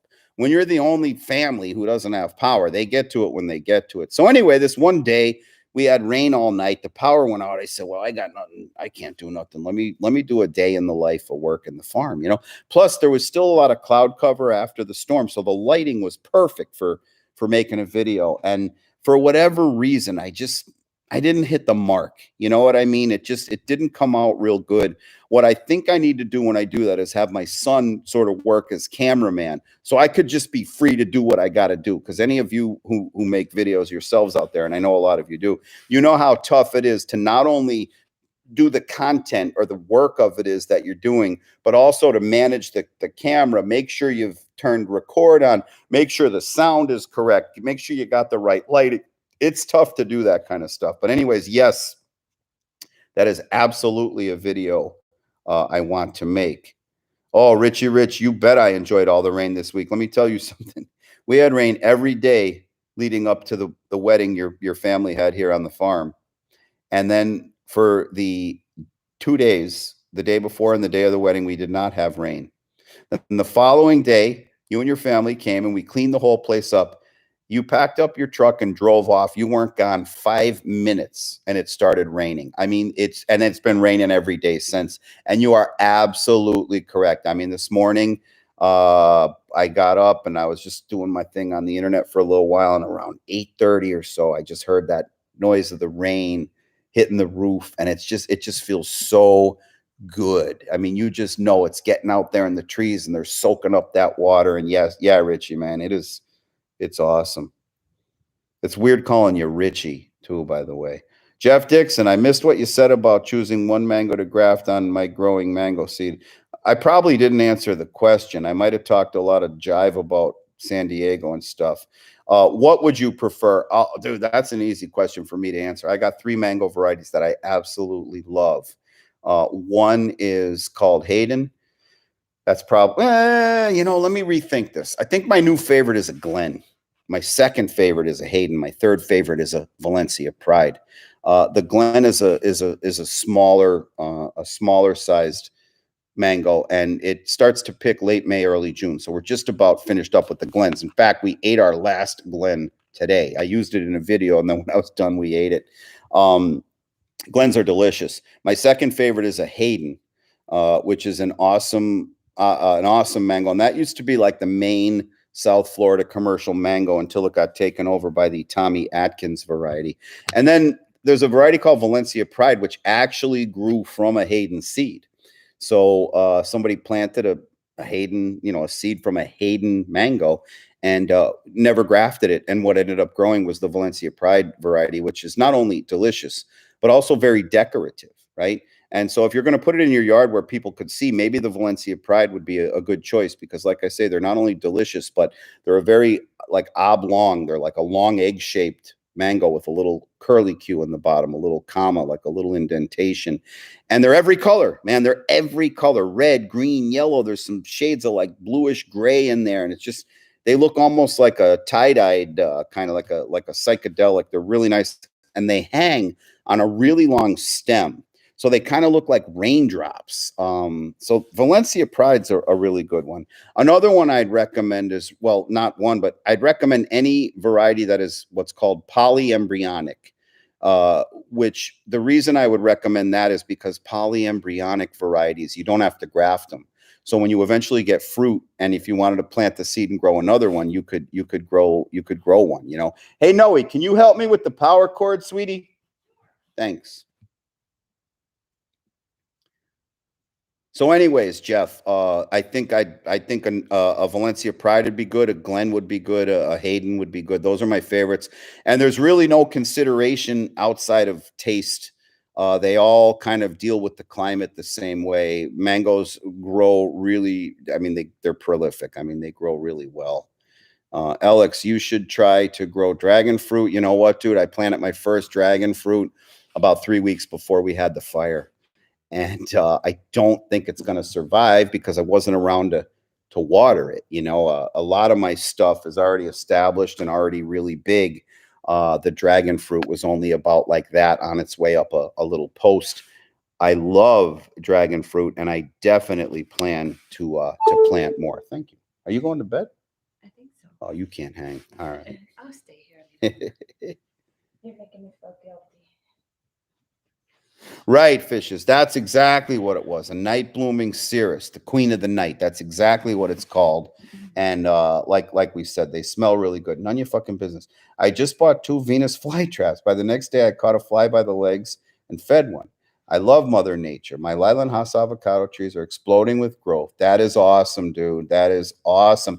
I mean, I don't know when you pick Lila, but the Haas, you should be getting ready to pick pretty soon, no? Stingleman Family Farm. Wow, you guys are still here. Great. Thanks for hanging around. I don't feel like I'm saying a heck of a lot, but you've been here since the beginning. Is there an average length of time it takes to go from cutting to fruiting? How long do you keep the cuttings in shade, and what percent cloth would you recommend? I'm not sure what you mean by what percent cloth. I use like a grafting tape. I'm not sure if that's what you mean. How long to go from cutting to fruiting? Year 3. So you plant a seedling, you graft it, right? So say we grafted it today.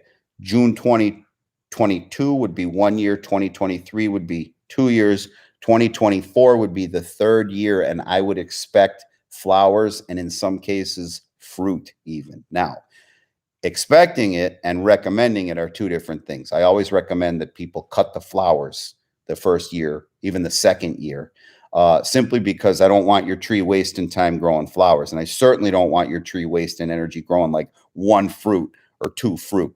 I'd rather you cut the flowers and let it put all that energy, all that metabolism into growing a bigger, stronger tree. So that by the time you get to year 6, instead of having a smaller tree that only gives you a dozen fruit, you're going to have a nice big tree that gives you 50 to 100. And I, again, clarify what you mean by cloth, because I'm not sure. I just need to make sure you and me are talking the same language here. Oh my God, Noe, I'm so far behind. You get stuck. I see some people that do this. They have a helper. You know what I mean? You get stuck. I do. I get stuck. This is when you get stuck. You gotta go faster. I do. I need to be more concise. Mm-hmm.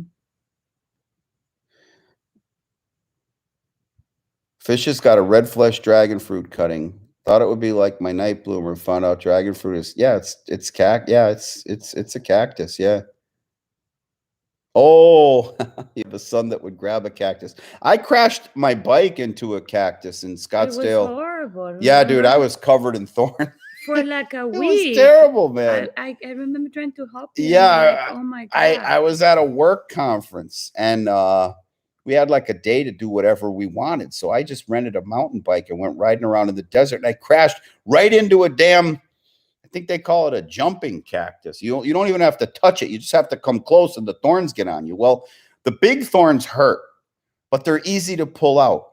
But for every one big thorn, you got 1,000 little hairy things. And I was covered in them, man. For like a week, I was. At least a week, right? A week, yeah. So I went to the front desk of the hotel. I was very embarrassed. And they said, well, go to your room and we're going to send someone up to help you. They sent a guy from housekeeping. What? Yeah, and he had a bottle of Elmer's glue and a roll of duct tape. Oh. And he basically waxed me, man, with glue and duct tape. That sounds really strange. He went nowhere near. Are you sure? Yeah, he just showed me what to do with the tape and the glue, and it didn't really work. I just had to sit there one by one. I remember helping you. It was horrible. It was bad.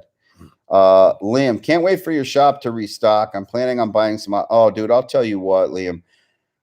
I hate because there's people out there who want these trees, and I'm sincere about that. But as a business opportunity too, I mean, my YouTube page took off. Getting zillions a hit on that store, people buying stuff like crazy, and then because of this stupid fire, I couldn't keep up with my inventory. I mean, it was just a huge lost opportunity. Very frustrating, but like I say, we'll get through it. Budgie Blue, hi to you. Stiglman, oh, shade cloth. Okay, you know what? I don't know what percent it is. Gosh, I don't even know if I'd be able to tell. But it's not super dark. There are much darker shade houses around here that I see people using, but mine's not all that dark. Gosh, I'll look around, see if there's a little label on there to get a percentage. Okay, so your Haas is a new graft. Okay, so you're talking about it's taken off as a tree. I see what you mean, but there's no fruit on it. Gotcha. Good player. How long does it take to grow a mature avocado tree? So again, if mature avocado, we consider an avocado tree mature at year 6. At year 6, it's producing commercial level volume of fruit. But remember, we graft our trees. A biologically mature avocado, and I guess the only measure I could use for that is sexual maturity. When is it able to reproduce? When is it able to flower and produce fruit? Grown from seed, like biologically, is 10 to 12 years. But we graft them, and ours are up and running at year 6. Richie Rich, you don't have to answer every question. That's a good point, man. I could probably just skip and spot check. You know what? That's the salesman in me. Yes, but that's the salesman in me. He's right though. Listen, I can't not. I also answer every comment on YouTube. I answer every comment. I have videos that have 8,000 comments. 4,000 of them are me replying to people. But the salesman in me won't let me not respond. I can't not respond. I just can't not. I can't do it, Richie. I can't. Richie, there's a lot of things you teach me, though. Maybe you need to teach me how to do that. Alex, yeah, in California, you guys do have plenty of cactuses. yeah, fishes. The cactus jumped in front of my bike. He wanted me. I mean, it was an awful experience, but like, again, it was just one of those things you gotta just suck it up and get on with it. I had to like take a shower and put a suit on and attend a conference with my customers, a dinner and all kinds of stuff later that night, and just kind of pretend like everything was okay. You're not going to sit there like picking at yourself all night. It was a cool thing though, because it was the first time I ever saw Saturn through a telescope. And I didn't realize, man, like you could really see them rings. It was a cool night. Nunya Efkin business. Talk about as a kid, your dad came home, beat the F up. They threw him in a cactus grove. Oh my God. You came outside with an ice pick. Like that's going to help a man who was half porcupine. Oh man. Yeah. Thank you for loving the dedication, man. How big and what's in the grove? We have a 5-acre avocado grove. So down here, that's about the smallest around. I mean, there's guys that have, 1,000-acre groves, the big players, 500, 1,000 acres. We just do 5 acres, and it's primarily avocado. And I mean, those guys with 1,000 acres, they're like multimillionaires. It's very, very big business, It's commercially what we do avocado, and that's it. And then I've got, zillions other things. I can never list it because I forget all the time, but mango, banana, sapodilla, mame, kaimito, jujubes, star fruit, which is also known as carambola. We have a Brazilian fruit called jabuticaba, which is absolutely delicious. Loquats. I know I'm forgetting a bunch. We have 1 key lime tree left. Yeah, we used to have about a dozen, and the damn hurricane knocked them all down. We have 1 key lime tree, and I have a guanabana or soursop, but it's not producing yet.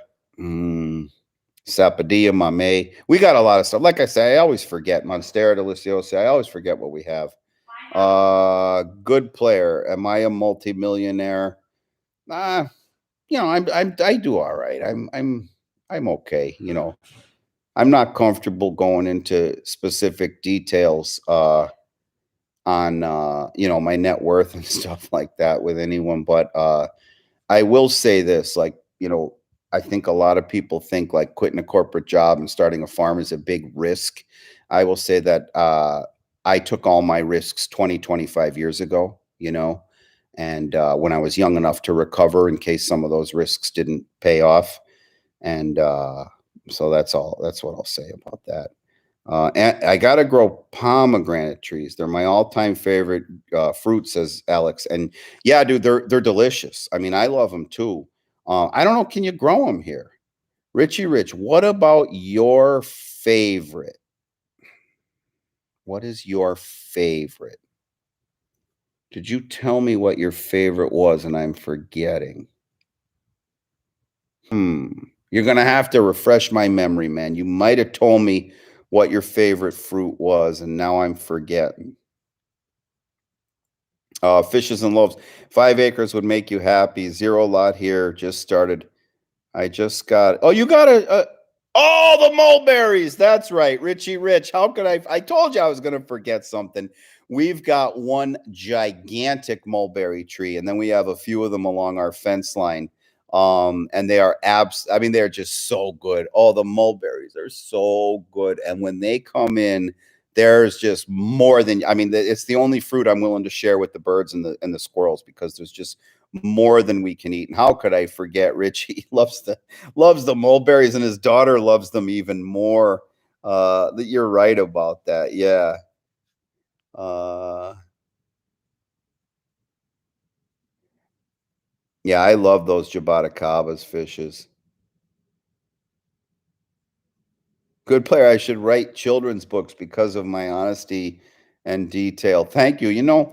I feel like I've always felt like I have a lot to say, but I just really hate like sitting down and writing, like the action. And I think I'm a good writer. I've been told I'm a good writer, and I had to communicate a lot in writing and throughout my career, not just emails, but writing papers and things like that. And I feel like I'm good at it, but I don't think I could sit down and write a book. I'll tell you what would happen. I'd probably be pretty gung ho about it for like 2 days. And then once I realize like I'm only 5 pages in and I got like 18 more months to go or something, I'd probably just bail out on it. I don't know. Maybe I could dictate it to someone. Yeah, Richie, those mulberries, they're so, so good. And I don't think you've even tried a shake yet. Oh, and speaking of shakes, man, we had so much mame last week. We're making these mame shakes. Man, I kept making them too thick, like with too much fruit, right? When you go to buy a shake, they're always chintzy on the fruit. But when you got the fruit yourself, I kept having to add milk to thin them out. Oh my God, they're so good. Yeah, mulberries are so good, aren't they, fishes? Oh my God. I don't know what, the difference between the ones you have and one I have, or if they're the same, but I have a big old bush and I just let them come in, and then I just take a hedge clipper to it. And within weeks, that's all out of control again, and it starts fruiting. I mean, they are great. Have you tried the new pawpaw fruit? I have no idea what a pawpaw fruit is. I'm going to have to Google that, Mark Lopez. Yay of vlogs. You planted 2 avocados and they're big now. Oh, you're only 9. Well, if you're only 9, everything's big now. Not just an avocado fruit, but everything's big. Wait till you grow big, then everything starts to look small. But dude, that's awesome that you planted 2 avocados. Tell us the story. Type in here like what process did you follow to plant those avocados? Oh, pomegranates are easy to grow. Yeah, I'm not even sure. I never really looked into growing them. I know I like eating them. You know what I love? There's a juice, Pom, Pom. It's expensive as shit. It's like buying expensive perfume. The bottle's only that big, and it's like $8 or something. But the stuff is so good. It's also like super high in calorie, but it is so so good. I love it. And yeah, Richie, man, those mame shakes, it really does come out like ice cream. I mean, I just put so much fruit in there. Alex, you got to go, buddy. Thanks for coming on the live stream. Next time I'll give y'all some heads up. Like I said earlier, I was just doing this to see how this process works. Have I ever tried to germinate a coconut? Yes, Joriel Nunez Martinez. I have not only tried to germinate a coconut, but I've got a few coconut trees that are about 2 to 3 feet high in little spots here and there around my farm. The problem is I planted a whole bunch of them along my western fence line. And then about 2 months later, my neighbor bought cows. And the cows eat everything I have along that fence line. So I had like every other, like I had a banana, coconut, banana, coconut, banana, coconut. And the cows ate everything on me, man. They just put their heads right over the fence and ate it. Now, since then, my neighbor made the fence higher. And so I got to go out there at some point and replant everything. Richie, my recipe for the shake. Again, I'm real simple about it. So if I'm making it for anyone else, I use regular milk. I just don't like the taste of milk. So I use soy milk, which is a little embarrassing, but I use soy milk, and I just start scooping mame and till I think I have enough in there. And then I add a little bit of sugar, not a lot, not like you'd get at Palacio de Jugos, the Palace of Juice. I put a little bit of sugar, but I don't put white sugar, white refined sugar. I put turbinado sugar. I just kind of like the flavor. And that's it, man. Just those. Now, I had them really good bananas a couple of weeks ago. I threw one of those in, but that's it, man. Mamey, soy, maybe a little sugar, maybe not. And that's all I do now. I've met people who put, condensed milk and all kinds of stuff, but I'm kind of a simplest. Oh, and ice cubes. I'll put some ice cubes in, and that really makes it nice and cold where you get that brain freeze if you drink it down too fast. Good player. In my opinion, what's the top 5 easiest plants or trees to plant and produce? Okay, well, I mean, obviously that's going to depend where you live, right? The top 5 easiest plants to produce are always going to be ones that are native, right, to the climate you live in. So I can answer for South Florida. Number one, those Everglades tomatoes are a cinch. They're practically a weed down here. They're native, and you don't even have to really do anything. You can just throw a tomato on the ground, and a year later, the plant grows. So definitely the Everglades tomato. The mango thrives. Mango. Well, is it easy though? Not really. I mean, you have to take a lot of care of them to get them to fruit. So I take that back. The mulberry. We were talking about earlier. I mean, that you don't even have to take care of it. I mean, it goes like mad and it produces fruit like crazy. So where are we? Everglades tomato, mulberry, papaya. Papaya is simple. I mean, all you have to do to plant a papaya is eat a papaya, spit the seed into a pot, and you're going to have a papaya tree that produces papaya. It is so easy to grow. Bananas, another one that's easy to grow. And here in South Florida, you got about that much soil, and then it's solid rock. So bananas, you don't even have to dig into the rock. You just dig as low as you can and then make a mound, stick them in there. And as long as you give them, well, you could give them fertilizer too, but as long as you give them water and fertilizer, but you don't really have to take care of them. They're going to give you bananas, and they're also going to propagate themselves to the point that they put out so many shoots, or what we call pups, to grow, that you have to go and take them out. I mean, they actually propagate like too much. So I think that's 4. Did I hit 5? Gosh, what would the 5th one be? I think I'm gonna have to. Oh, did I say guava? Guava grows also like a weed. I mean, guava just is insane. So those would be the 5 easiest, in my opinion, down here. Like, those are like set it and forget it, man. Once you get them plants going, they're gonna give you fruit, and they're gonna propagate themselves going forward.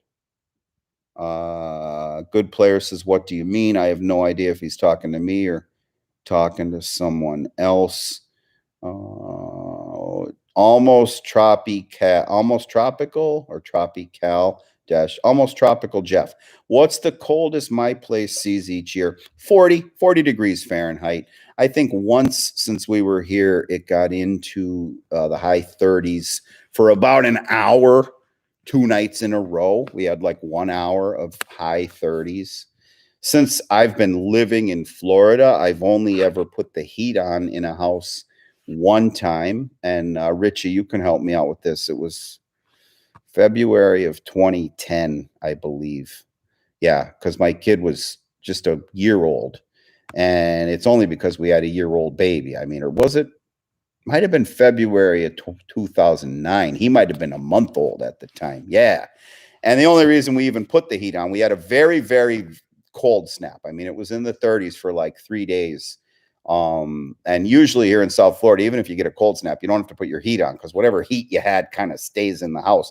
But you get 3 cold days in a row, 30 degrees is 30 degrees. And we had a 1-month-old baby. So in 25 years of living here, I've only ever had the heat on one time.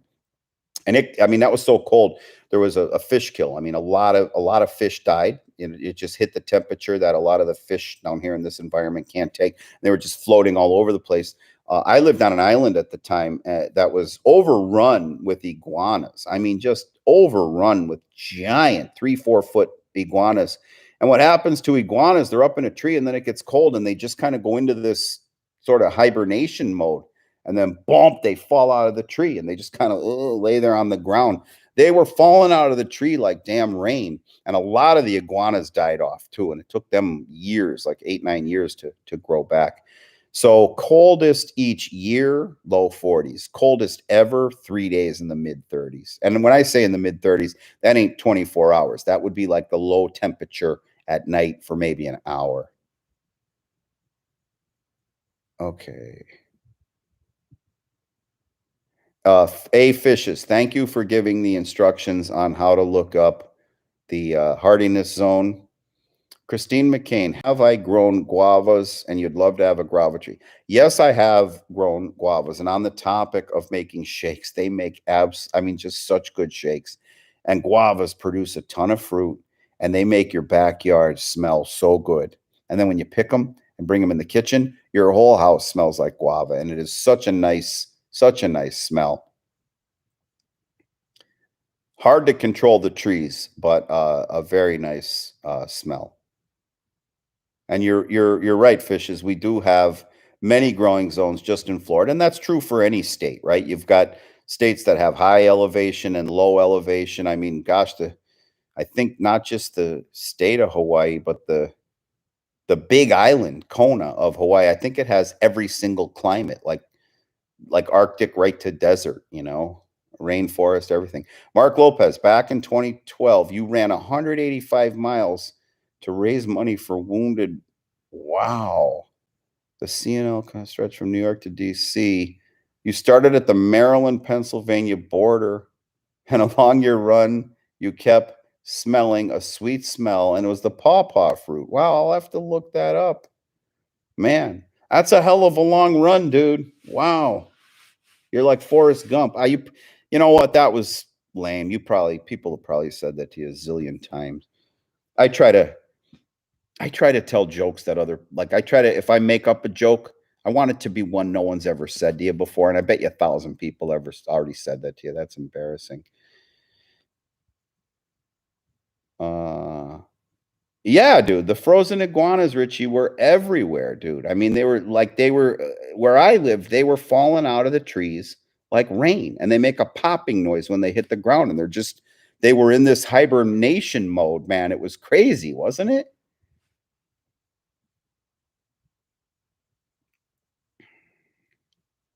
And you're right, Fishes. We did need those iguanas to be killed off. They do hundreds of millions of dollars of damage a year, not only in South Florida, but in the Caribbean.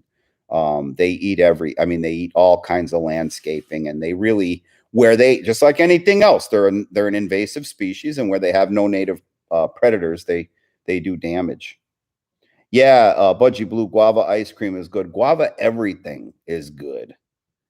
Do I grow white or pink flesh guavas? I did grow pink flesh guavas, but that hurricane I was talking about earlier, Hurricane Irma, took my guava tree out, so I lost it. We lost 200 trees in Hurricane Irma. It was bad. That's funny, Fishes. They woke up on some people too. Augustin, love you, Dad. So I need to ask this question of Augustin. Is that you, Tommy, and you are logged in on someone else's YouTube account? And if you are, if Augustin is my son, Tommy, then the question I have is, did Justin tell his brother Boss to tell you guys through some type of chat or Discord that your dad's doing a live stream, and then you figured out a way to get on Augustine, I guess, and it's you saying love you, Dad? Let me know, Tommy. Is that you? Uh, Kristen and Eric, with the parents of little Jackson, they're on here. Richard's on here. Oh, okay. No, Augustine is not Tommy. It's just a random person calling me Dad. Ha ha ha. I don't know. I still feel like it's probably someone I know. Augustine. What, Augustine? Let me ask you this, buddy. Do you happen to be Haitian? Just a curiosity. My son is with a Haitian family tonight. I'm doing a little research here.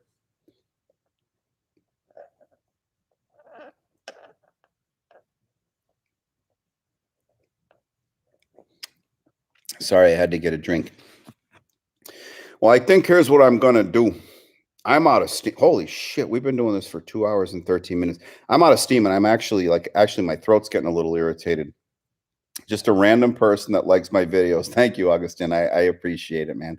I think I ought to wrap the stream up now because number one, I didn't plan on doing this. I didn't have any content prepared. I mean, look at this background. Oh, this is just like you guys chilling with me. I might as well have a bowl of popcorn. You know, it's like we're doing a sleepover.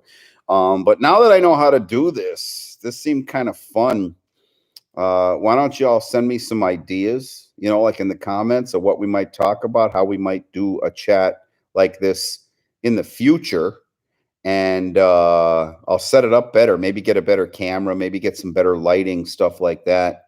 And so, yeah, Fishes, I'm glad you caught it live too. I guess I didn't realize the power of YouTube. You know, I guess it kind of broadcasts when the live takes place. And those of you who are subscribed to me came and joined, and I'm glad you did. And again, sorry I didn't have any real content prepared for anyone, but I guess what I'm going to do now is say goodbye. There's a button here that says end stream. And I appreciate y'all for coming here. And like I say, give me a couple weeks to think of how to do one of these things properly. This was just a dry run, and we'll do it all again. So you guys all have a nice weekend, and we'll see you soon. Bye-bye now.